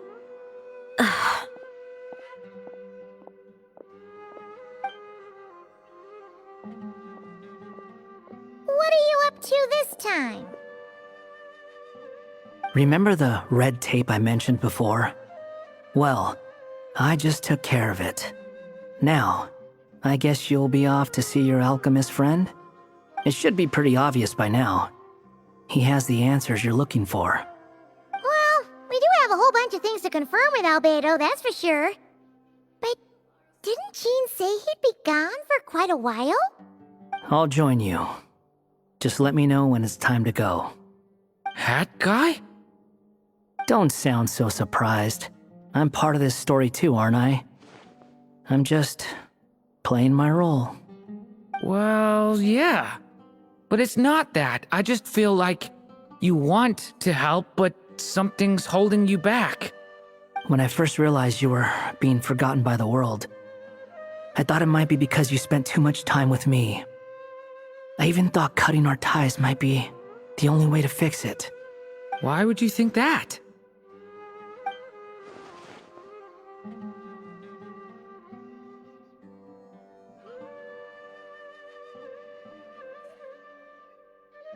It doesn't matter now. Judging from the answer this book has given us, I was probably overthinking it.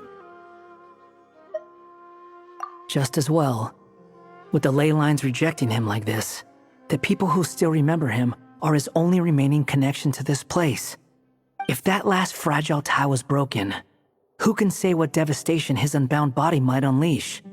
And to think I'm one of the people keeping you here, instrumental in helping change your fate. Can't say I saw it coming. Well, if it's good enough for Hat Guy, it's good enough for me. After all, he is about as odd as humans get. Excuse me? With some people, even if you try asking a simple question, they'll always give you a complicated answer. And the more you ask, the more complicated it gets. Truth is, Hat Guy's just that kind of guy. Whatever. All I needed was a yes or no, so we can quit it with all the back and forth. So this is the other Durin, huh?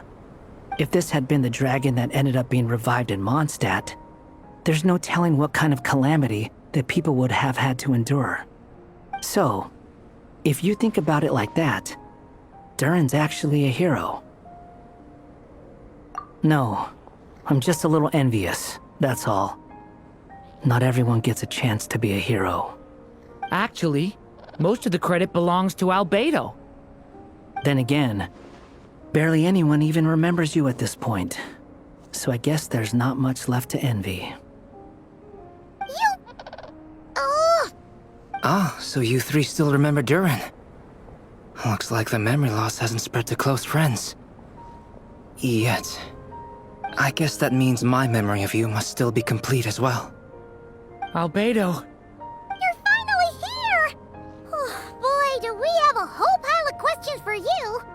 Oh, you're here too? I think I've pieced together some of what happened to him. But what's your take on things?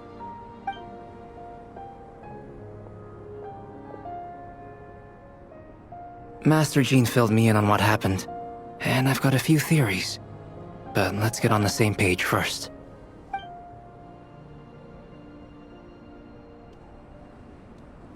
Well, physically, he's doing fine. His body is holding the abyssal power at bay. And there's nothing whatsoever to indicate any risk of collapse. So, from an alchemy point of view, there's nothing wrong with him? The issue isn't so much that the abyssal power within him has gotten out of control. It's that the connection between his will and body is fading. If he ends up losing his conscious will, his body will fall back on its biological instincts. And that's when the abyssal power within it will take over. This book mentioned a witches' gathering. It seems like quite a few of these witches got themselves involved in Durin's case. Which brings me to my theory. Bringing Fairy Tale Durin into this world to replace the Durin on Dragonspine means using one Durin's fate to overwrite the others. But the power of alchemy alone would not be enough to pull off such a feat. It would have required the combined use of Miss Barbeloff's astrology, my teacher's alchemy, and Aunt Alice's magic.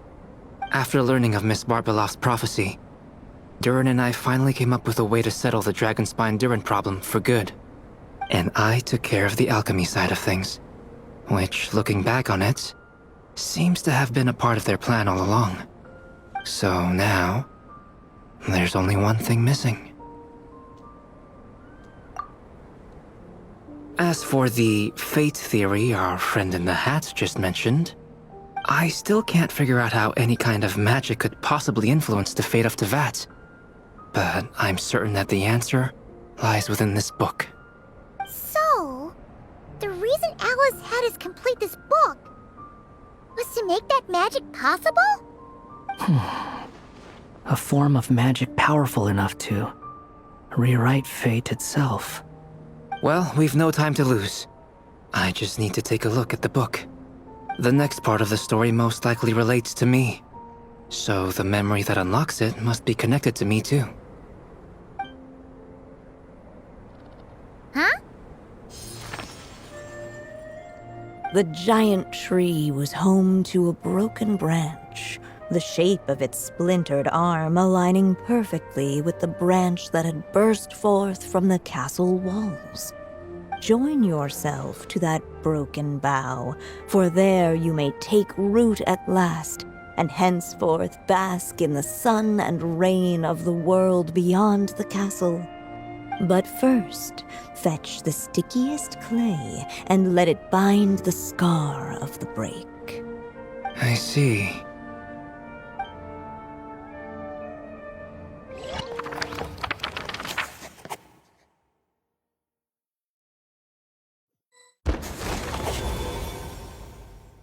Guided by the breeze, the little dragon arrived at an alchemist's workshop. There he was greeted by a clay figure, a child molded by the Sage Witch's hands. Though gentle in appearance, he had inherited his mother's cold, sharp wisdom. And he was determined to avert the calamity the evil dragon would bring, and so was his helper, none other than the little dragon himself.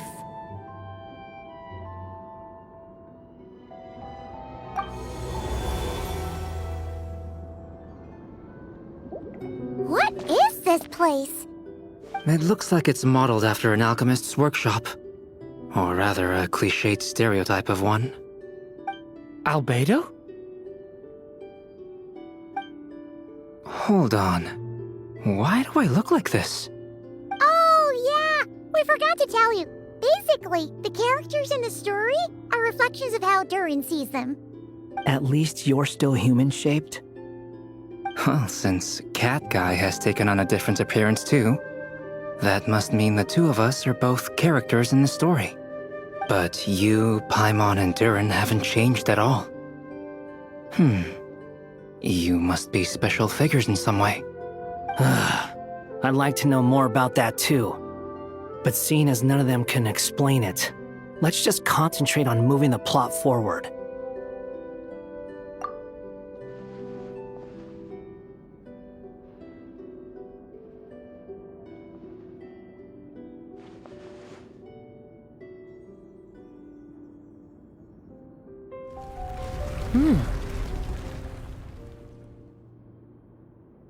And just like that, the group stumbled upon a hidden passageway.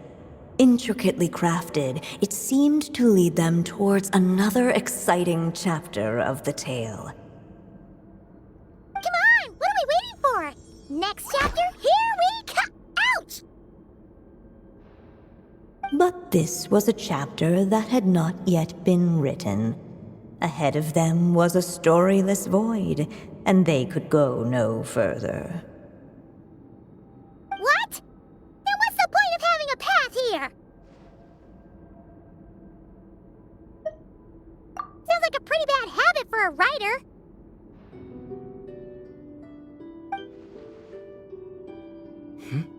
Over here.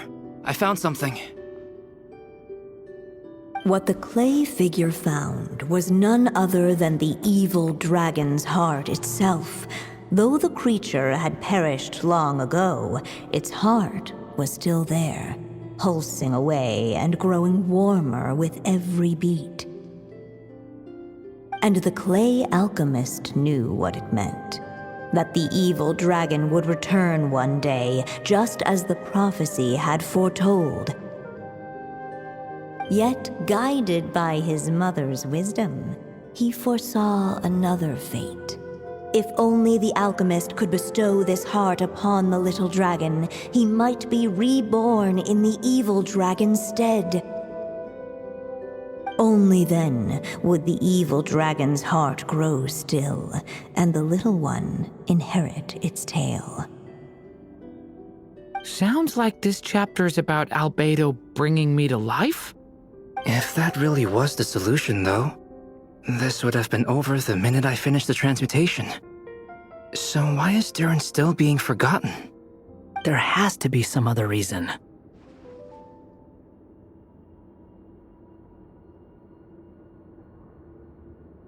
Yeah, I'd like to explore the area a bit more. The evil dragon's heart continued to beat, as if waiting for the little dragon to accept it as his own. Looks like we have no choice but to get this done. Whatever happens next, Durin is going to need all of our help. Is everyone ready?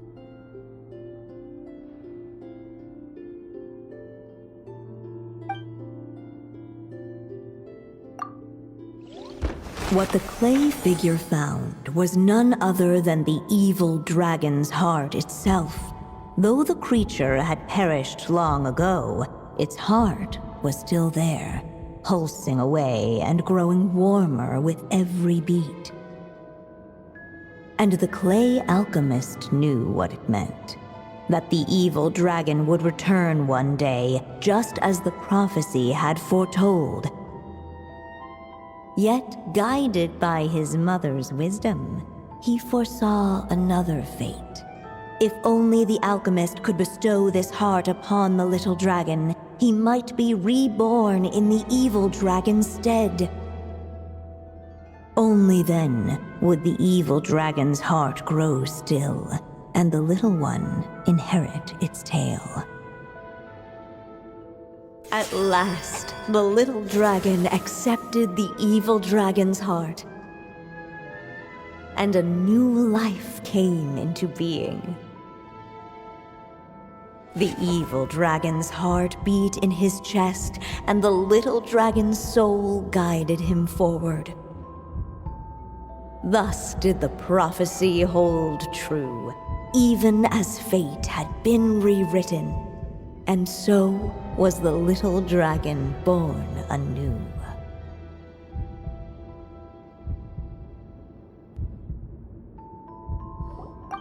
Finally! A happy ending! That must be the last step, right? Woohoo!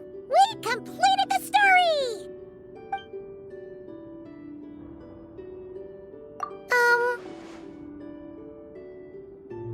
Born anew, the little dragon set off once more, his story far from over. Huh? So, that wasn't the end? What comes next might be the most crucial part of all. The real last step. If fate really is as devious as they say, then I say, show us what you've got. Wow! You're all so serious all of a sudden.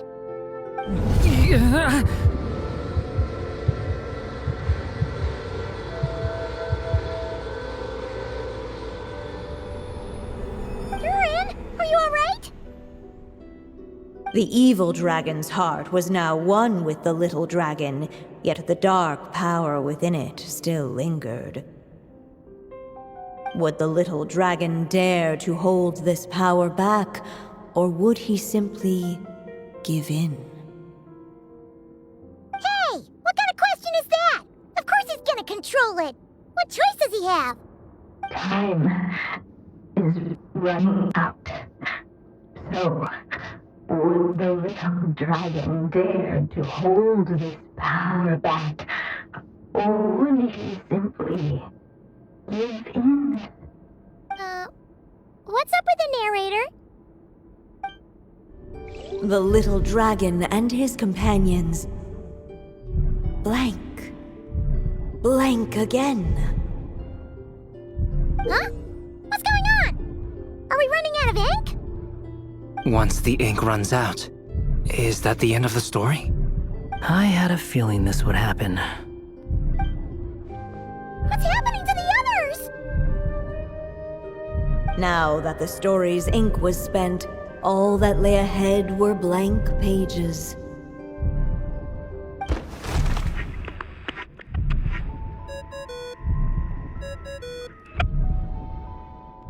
Hello, children. If you're hearing this recording, it's because you've reached a certain ending. You may have noticed that little Durin's experiences have been written into the pages of this book. Well, you should know that in the same way, its ending will also be written onto him. So be careful, because triggering a bad ending could be somewhat problematic. Let me guess, you're upset that I didn't warn you earlier? Don't worry though, I've thought it all through. I built a very special feature into this book, just for you, the witnesses of this tale. So, go ahead, see if you can turn back the pages. If you're not happy with the ending you've reached, just flip back a few pages and let the tale unfold once more.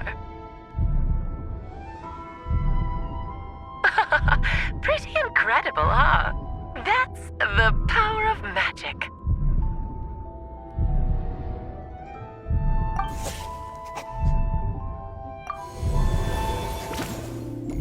Returning to the castle. I just never thought crossing over into a new world would create so much trouble. All I wanted was to make some friends. I'm starting to think I kinda miss being in Simulanka. You might look back on it with fondness, but if I were you, I wouldn't miss it. Why? Sometimes, moving on with your life comes at a cost. But that's better than going nowhere at all. You don't have to worry, Durin. No matter what problem you face, there will always be a solution. Okay.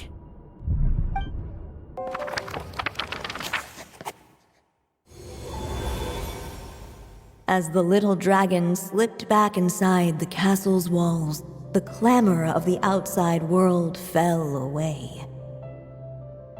There was no danger here, no problems for the little dragon to resolve. As soon as his mother finished her story, it was time for the child to drift off into the world of dreams. And so the story ended, with the little dragon fast asleep in his castle, just like he had never even hatched. What's going on? I feel so weak. Hey, what's happening? Durin, wake up! But this can't be how it ends. Durin promised to bring back everyone's memories. There's no way he'd accept an ending like this.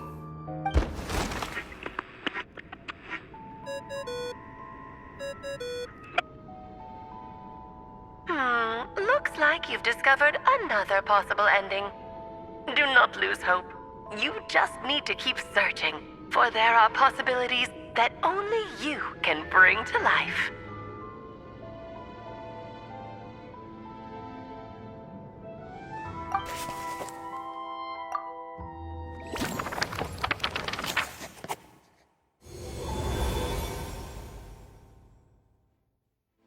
The little dragon was at an impasse, and the dark power within him surged like a tide. Unchecked, the darkness engulfed everything around it, including the little dragon's soul. The little dragon's story faded into nothingness, and in the world beyond the castle, only the evil dragon's tale endured. Is this me?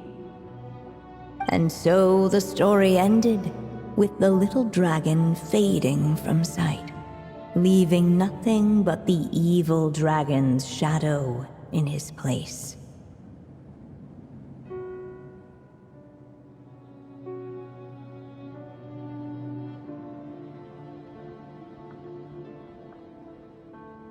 Oh no! That means Durin... What do we do now?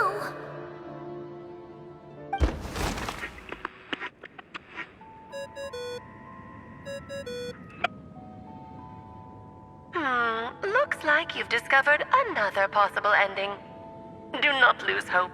You just need to keep searching, for there are possibilities that only you can bring to life.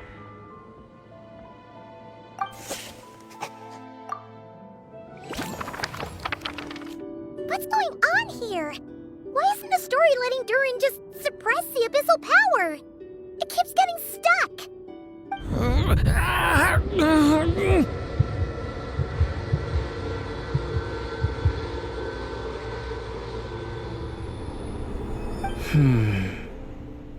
It seems the act of suppressing the power counts as an event in the story. In other words, we would need ink to write it in. So, what now? Did we use too much earlier? How are we supposed to write a happy ending with only this much left? But... Well, this is Durin's story. As long as he's alive and well, why should it end? If there really is such a direct correlation between the story and his fate, I may have a potential hypothesis. Durin was, and still is in essence, a storybook character, written into being by M. From the moment he was born, he has always dwelt within her story. And I suspect that has remained the case, even after his arrival in Tevat. Reviving Durin in the evil dragon's place was an act of grafting this Durin story onto the latter's fate. In essence, that is how his fate was rewritten. But there is a fundamental difference between a being's story and its fate. As Miss Barbeloth reminded us, the fate of every living being in Tevat has been woven into the fabric of time. Its most natural path, therefore, is to proceed along its given track. But Durin's story, on the other hand,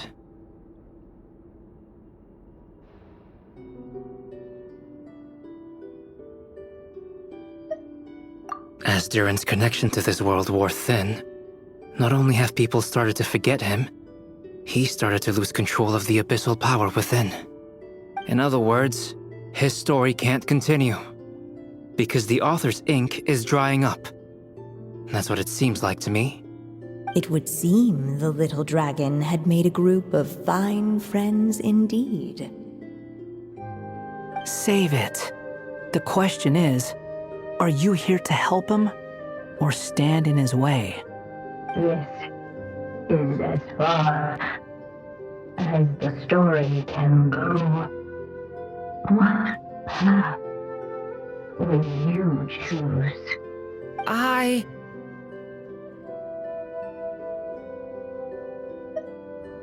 I suppose the final decision is up to me. It's hard to believe I never actually left my mother's story. If that's true, I'd like to go there and see for myself. By there, I take it you mean the blank pages of the unwritten chapter ahead? But we still don't even know how Alice's magic works. If Durin belongs inside the story, then going outside of it to some unwritten part, isn't that too risky? I'm not afraid.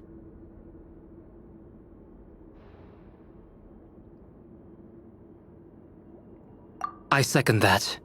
It would seem this is one answer you need to go seize for yourself. So be it. Whatever obstacles stand in your way, we'll tear them down together.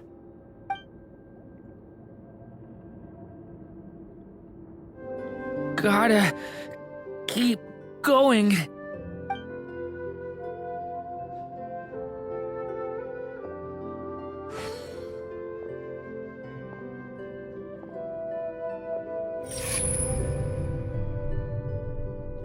Ahead lies only a storyless void. My consciousness is slipping away. Keep going, Durin.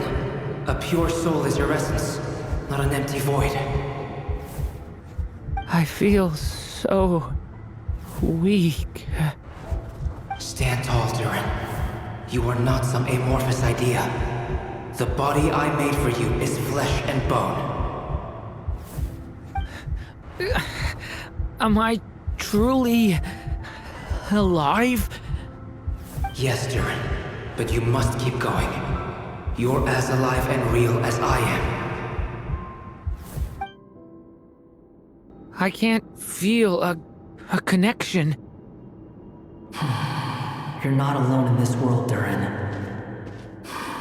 At the very least, you have me. I can't remember anything. Who am I? Your name is Durin, and there are many who still remember it.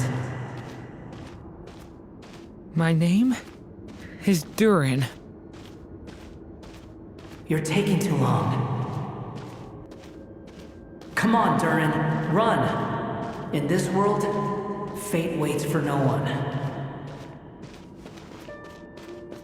Wait! Where am I meant to go? What am I supposed to do? Go make your wish come true, Durin.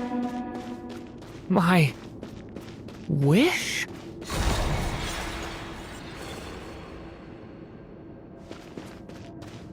Your story's not over yet.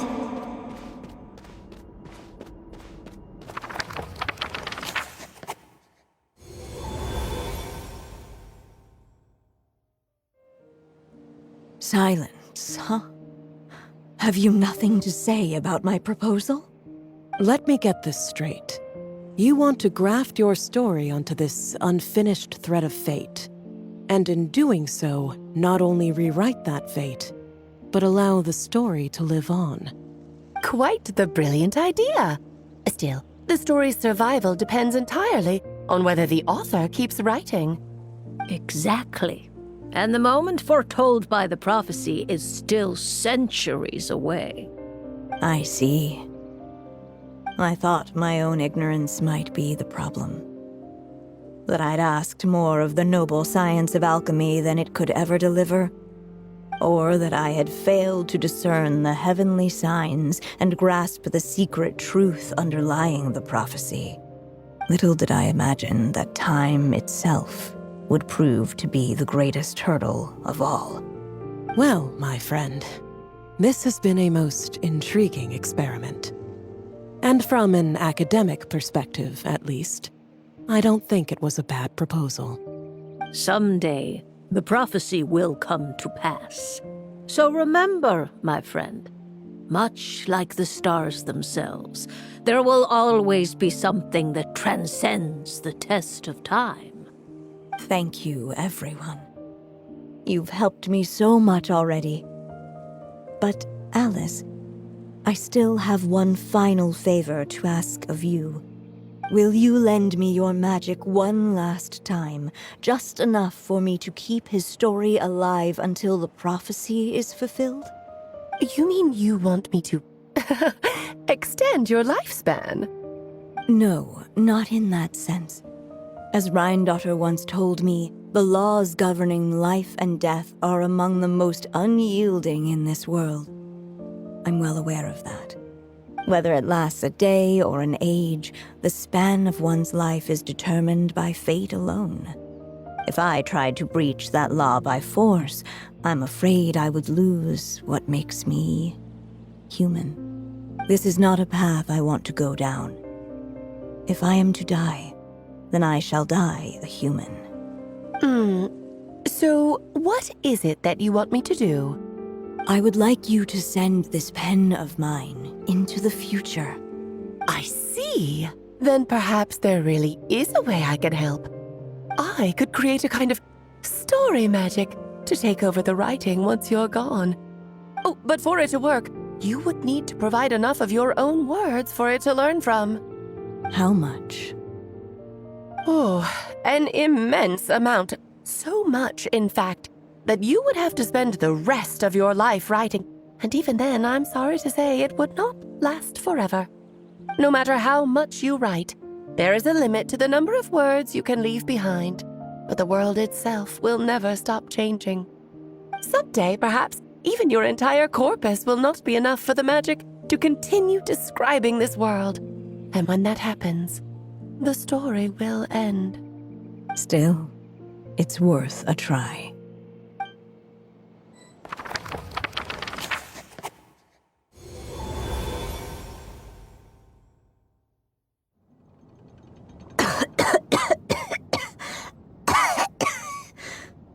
Oh, my dear Anya. Even after all this time, you're still... Look at you. You should be enjoying your old age in peace and quiet, especially now that things are finally returning to normal after that terrible calamity. Once he leaves Simulanka, things will only get more complicated. If his story is to continue, there needs to be more material for the magic to draw upon. I'll just have to skip over some of the less important details. Anya, why do you insist on sending him out of the storybook world? Why must he face his fate into that? Why not just let him remain within the story? With my magic, even fate's curse could be undone and he could live happily ever after. I suppose. In fairy tales, all it takes is a heartfelt wish. And even a wooden puppet can turn himself into a real boy and live happily ever after. That's just how fairy tales end, isn't it? But have you ever wondered what happens to the main character after the ever after? Tell me, Alice, in your eyes, what would be a writer's greatest regret? To leave a story without an ending. Not a bad answer. It's true, many writers come to consider that their greatest regret. But I see things differently. My greatest regret is that every story I write has to come to an end in the first place. Anya. No matter how brilliantly a character shines, the moment their story ends, their potential is lost forever. For them, the story itself becomes an inescapable fate. But what if, instead, I could place my pen in their hand and let them continue the story themselves? You mean? You said it yourself. I can only leave so many words behind. Even with your magic, the idea that I could keep the story going until the prophecy comes to pass is wishful thinking at best. But I've found a way to use your magic to transform some of my finished stories into a special kind of ink. This ink is a magical medium he can use to complete the story the way he wants to. For what is storytelling but another kind of magic? And if he can experience the whole tale himself while leaving behind his own wishes and aspirations, even once he reaches the chapter where I stopped, he'll still be able to carry the story forward on his own. And so, by leaving him this ink, I can entrust him with the responsibility of writing his own story. A character with the power to write their own story. That way, he'll finally be free from the cage that is my pen. And like anyone else living in the real world, he can go on to create a life of his own. And you no longer need to worry about the constraints of my magic. What a brilliant idea, Anya. But there are still risks. First of all, once he arrives in Teyvat, he'll have to rely entirely on the story you left him to maintain his connection to that world. As you gradually hand over creative control, that connection will grow weaker, and at some point, he might lose it altogether. But at the same time, he'll also have the chance to forge that connection for himself. The issue is, this method taps into too many of Teyvat's core secrets. Any overt hints you try to leave will be erased in no time. In fact, it'd be hard for you to leave anything at all to guide them. We still have the story itself, though. I can use that to show them the way. It's entirely possible he burns through all your ink, never reaches the chapter you had in mind, and gets stuck, roaming the chapters of his past. But despite all that, I still believe in what this child can become. His hopes and wishes can be his ink, so he won't be trapped by mine running dry. Oh, what the writer you are, Anya. Your imagination never ceases to amaze. And you do know how much I love a happy ending. You shall have my help, my dear. Thank you, my friend. Well then, my child. Do you understand what you must do? Yes, I think I do. It's my turn to keep this story alive. Then what's holding you back? What will become of you after I take up this pen? I will fade away. There will no longer be a reason for me to go on existing. My child, or your mother, I should say, passed away long ago. The voice you're hearing is nothing but a magical echo that has now fulfilled its purpose. You needn't feel so reluctant to let me go. I know my mother died long ago. It's just, when you lose your mom too soon, It's hard to tear yourself away from the stories she used to read. I guess it's a silly way of pretending she's still here, by your side. Durin.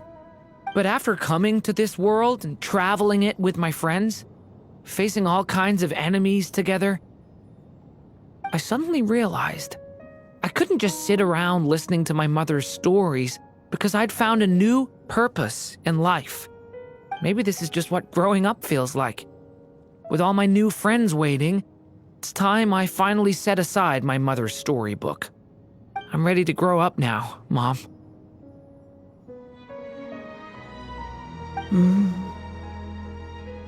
Then take this.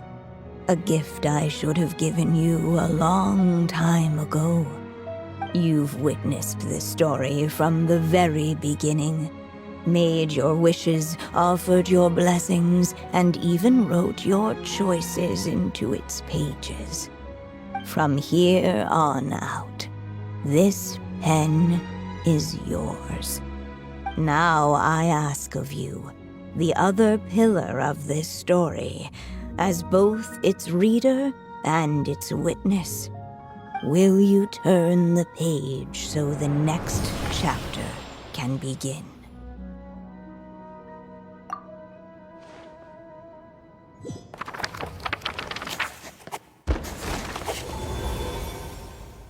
Suddenly, and without warning, the powers of darkness struck. The question was, could the little dragon prevail? Alas, it was here that the story witch's tale had to end. But Durin's tale, on the other hand, had only just begun. Stepping into his mother's memories, he picked up her pen. And so the story that was ending began anew. He had made up his mind to challenge the fate that barred the way ahead.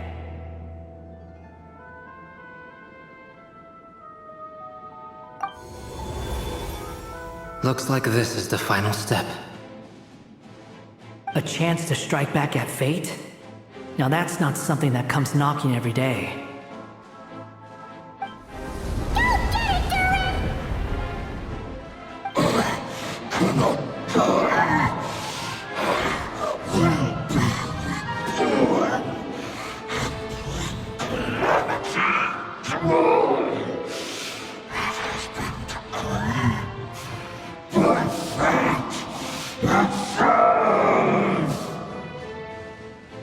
No, that fate no longer defines me. In the end, only my story shall endure.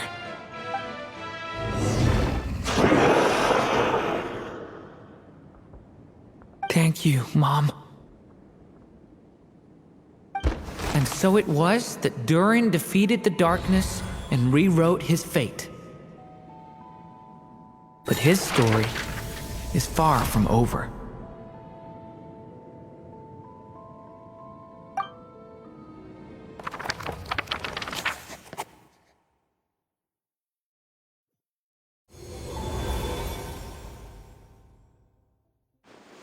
Is everyone okay? We're fine, thanks. And hey, we all saw how you fought back there. That was awesome! I have to admit, I do feel like something in me has changed. I owe you all so much. Without your help, I don't know if I could have ever made it this far. Just a shame I could only help out from the sidelines. Like I said before, it's not every day that you get to put fate in its place. Well, I'm sure you'll hear it someday. Hear what? The chance to strike back at fate knocking at your door. Yeah, maybe someday. Allow me to just check one thing.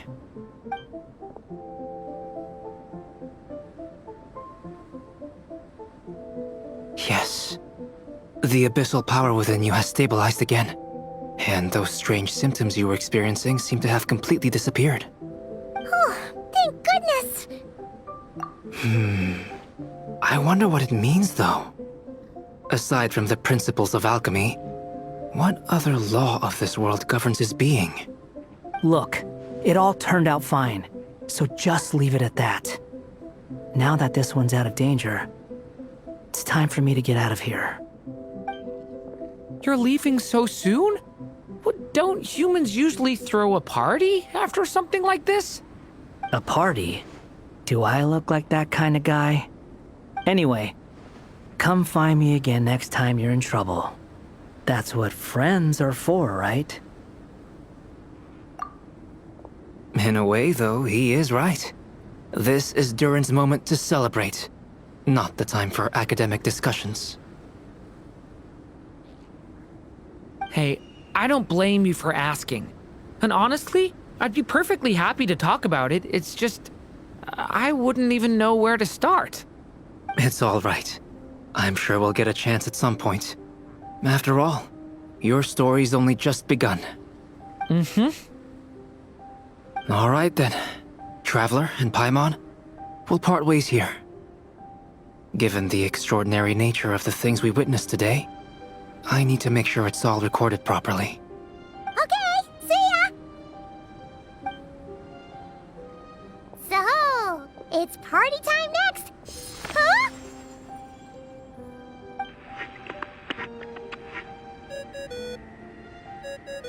Congratulations on completing your mission. Now then, as per our agreement, it's about time you returned that book. She must have known the moment we finished! Just like she said she would! Oh, my writer and witness. It's been quite the journey, hasn't it? You had special plans for the Traveler from the start, didn't you? But of course, that goes without saying. For a story to live on, it needs both a writer and a reader. Only then can my magic take effect. I chose the Traveler as the witness because of the special nature of who she is. It's not easy finding someone with that kind of background, you know. For a moment, I even considered taking the role myself. At least it made for an interesting story, right? Huh? What are you doing here, tone-deaf bard? With the Hexenzirkel carrying out such a risky experiment in Mondstadt, it didn't cross your minds that the Animo Archon might be slightly curious? Sorry for the trouble, Lord Barbados. Think nothing of it. I dare say the Animo Archon quite enjoyed coming along for the ride. Now then, as agreed, let us see the fruits of your labor. Here, please take a look. Well, well, well. Somehow, despite all my careful planning, it still turned out to be full of surprises. It never even crossed my mind that Rhindotter's child would be capable of handling that kind of alchemy in her stead. When he asked for help with the materials, oh my, I nearly couldn't believe it. If only the others were here too. We could all celebrate together. I'm right here, you know. The only one who hasn't responded is the one busy stuffing her face over there. Is that you, Barbie? A little late to the party, don't you think? Come here, child. Let me take a closer look at you. All right, Aunt Seer Witch. Here I am.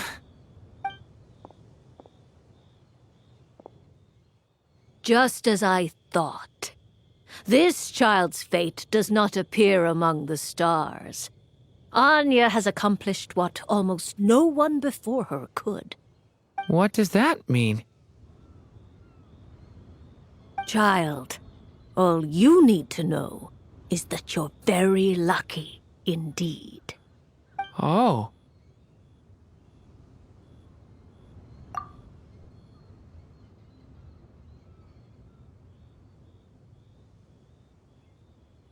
Just like how she was in the story, huh? Tell me, little Durin, what will you do next? I, for one, cannot wait to see how your story unfolds. Well, there's so much I want to do. I'm not even sure where to begin. How about settling your most recent regret?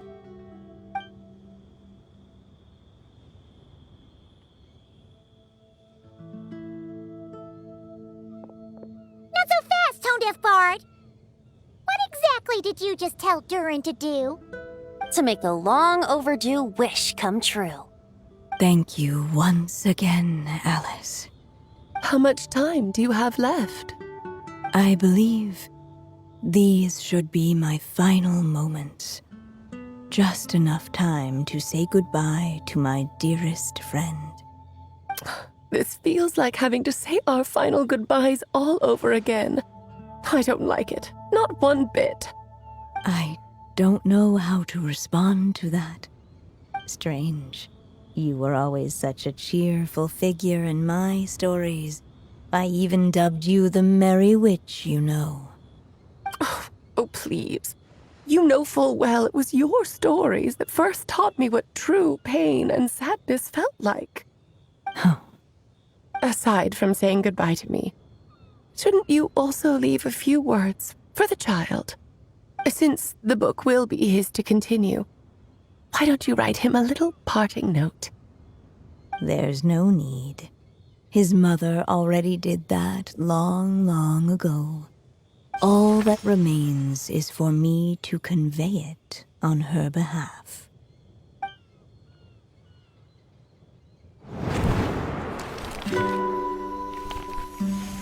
My child, these may be the last words I get to leave you. I've always thought of the characters in my stories as my children, loving each one of them, just like a mother would. But you are the most extraordinary of them all. You alone can defy the fate of this world and write the perfect ending to my story. You alone shall leave these pages for a future I will not see. Still I say to you, fly, my sweet child. Just like a forest breeze yearns for the open sky, head into the unknown and seek an adventure to call your own. If you meet a dragon bright as 1,000 jewels, dance through the air together. You are not alone, for this world has accepted your place in it. Do not lose heart. You still have many wishes left to fulfill. A long tale awaits you, my love. Let songs and flowers be the ink that fills its pages. Take my pen and use it to continue your story.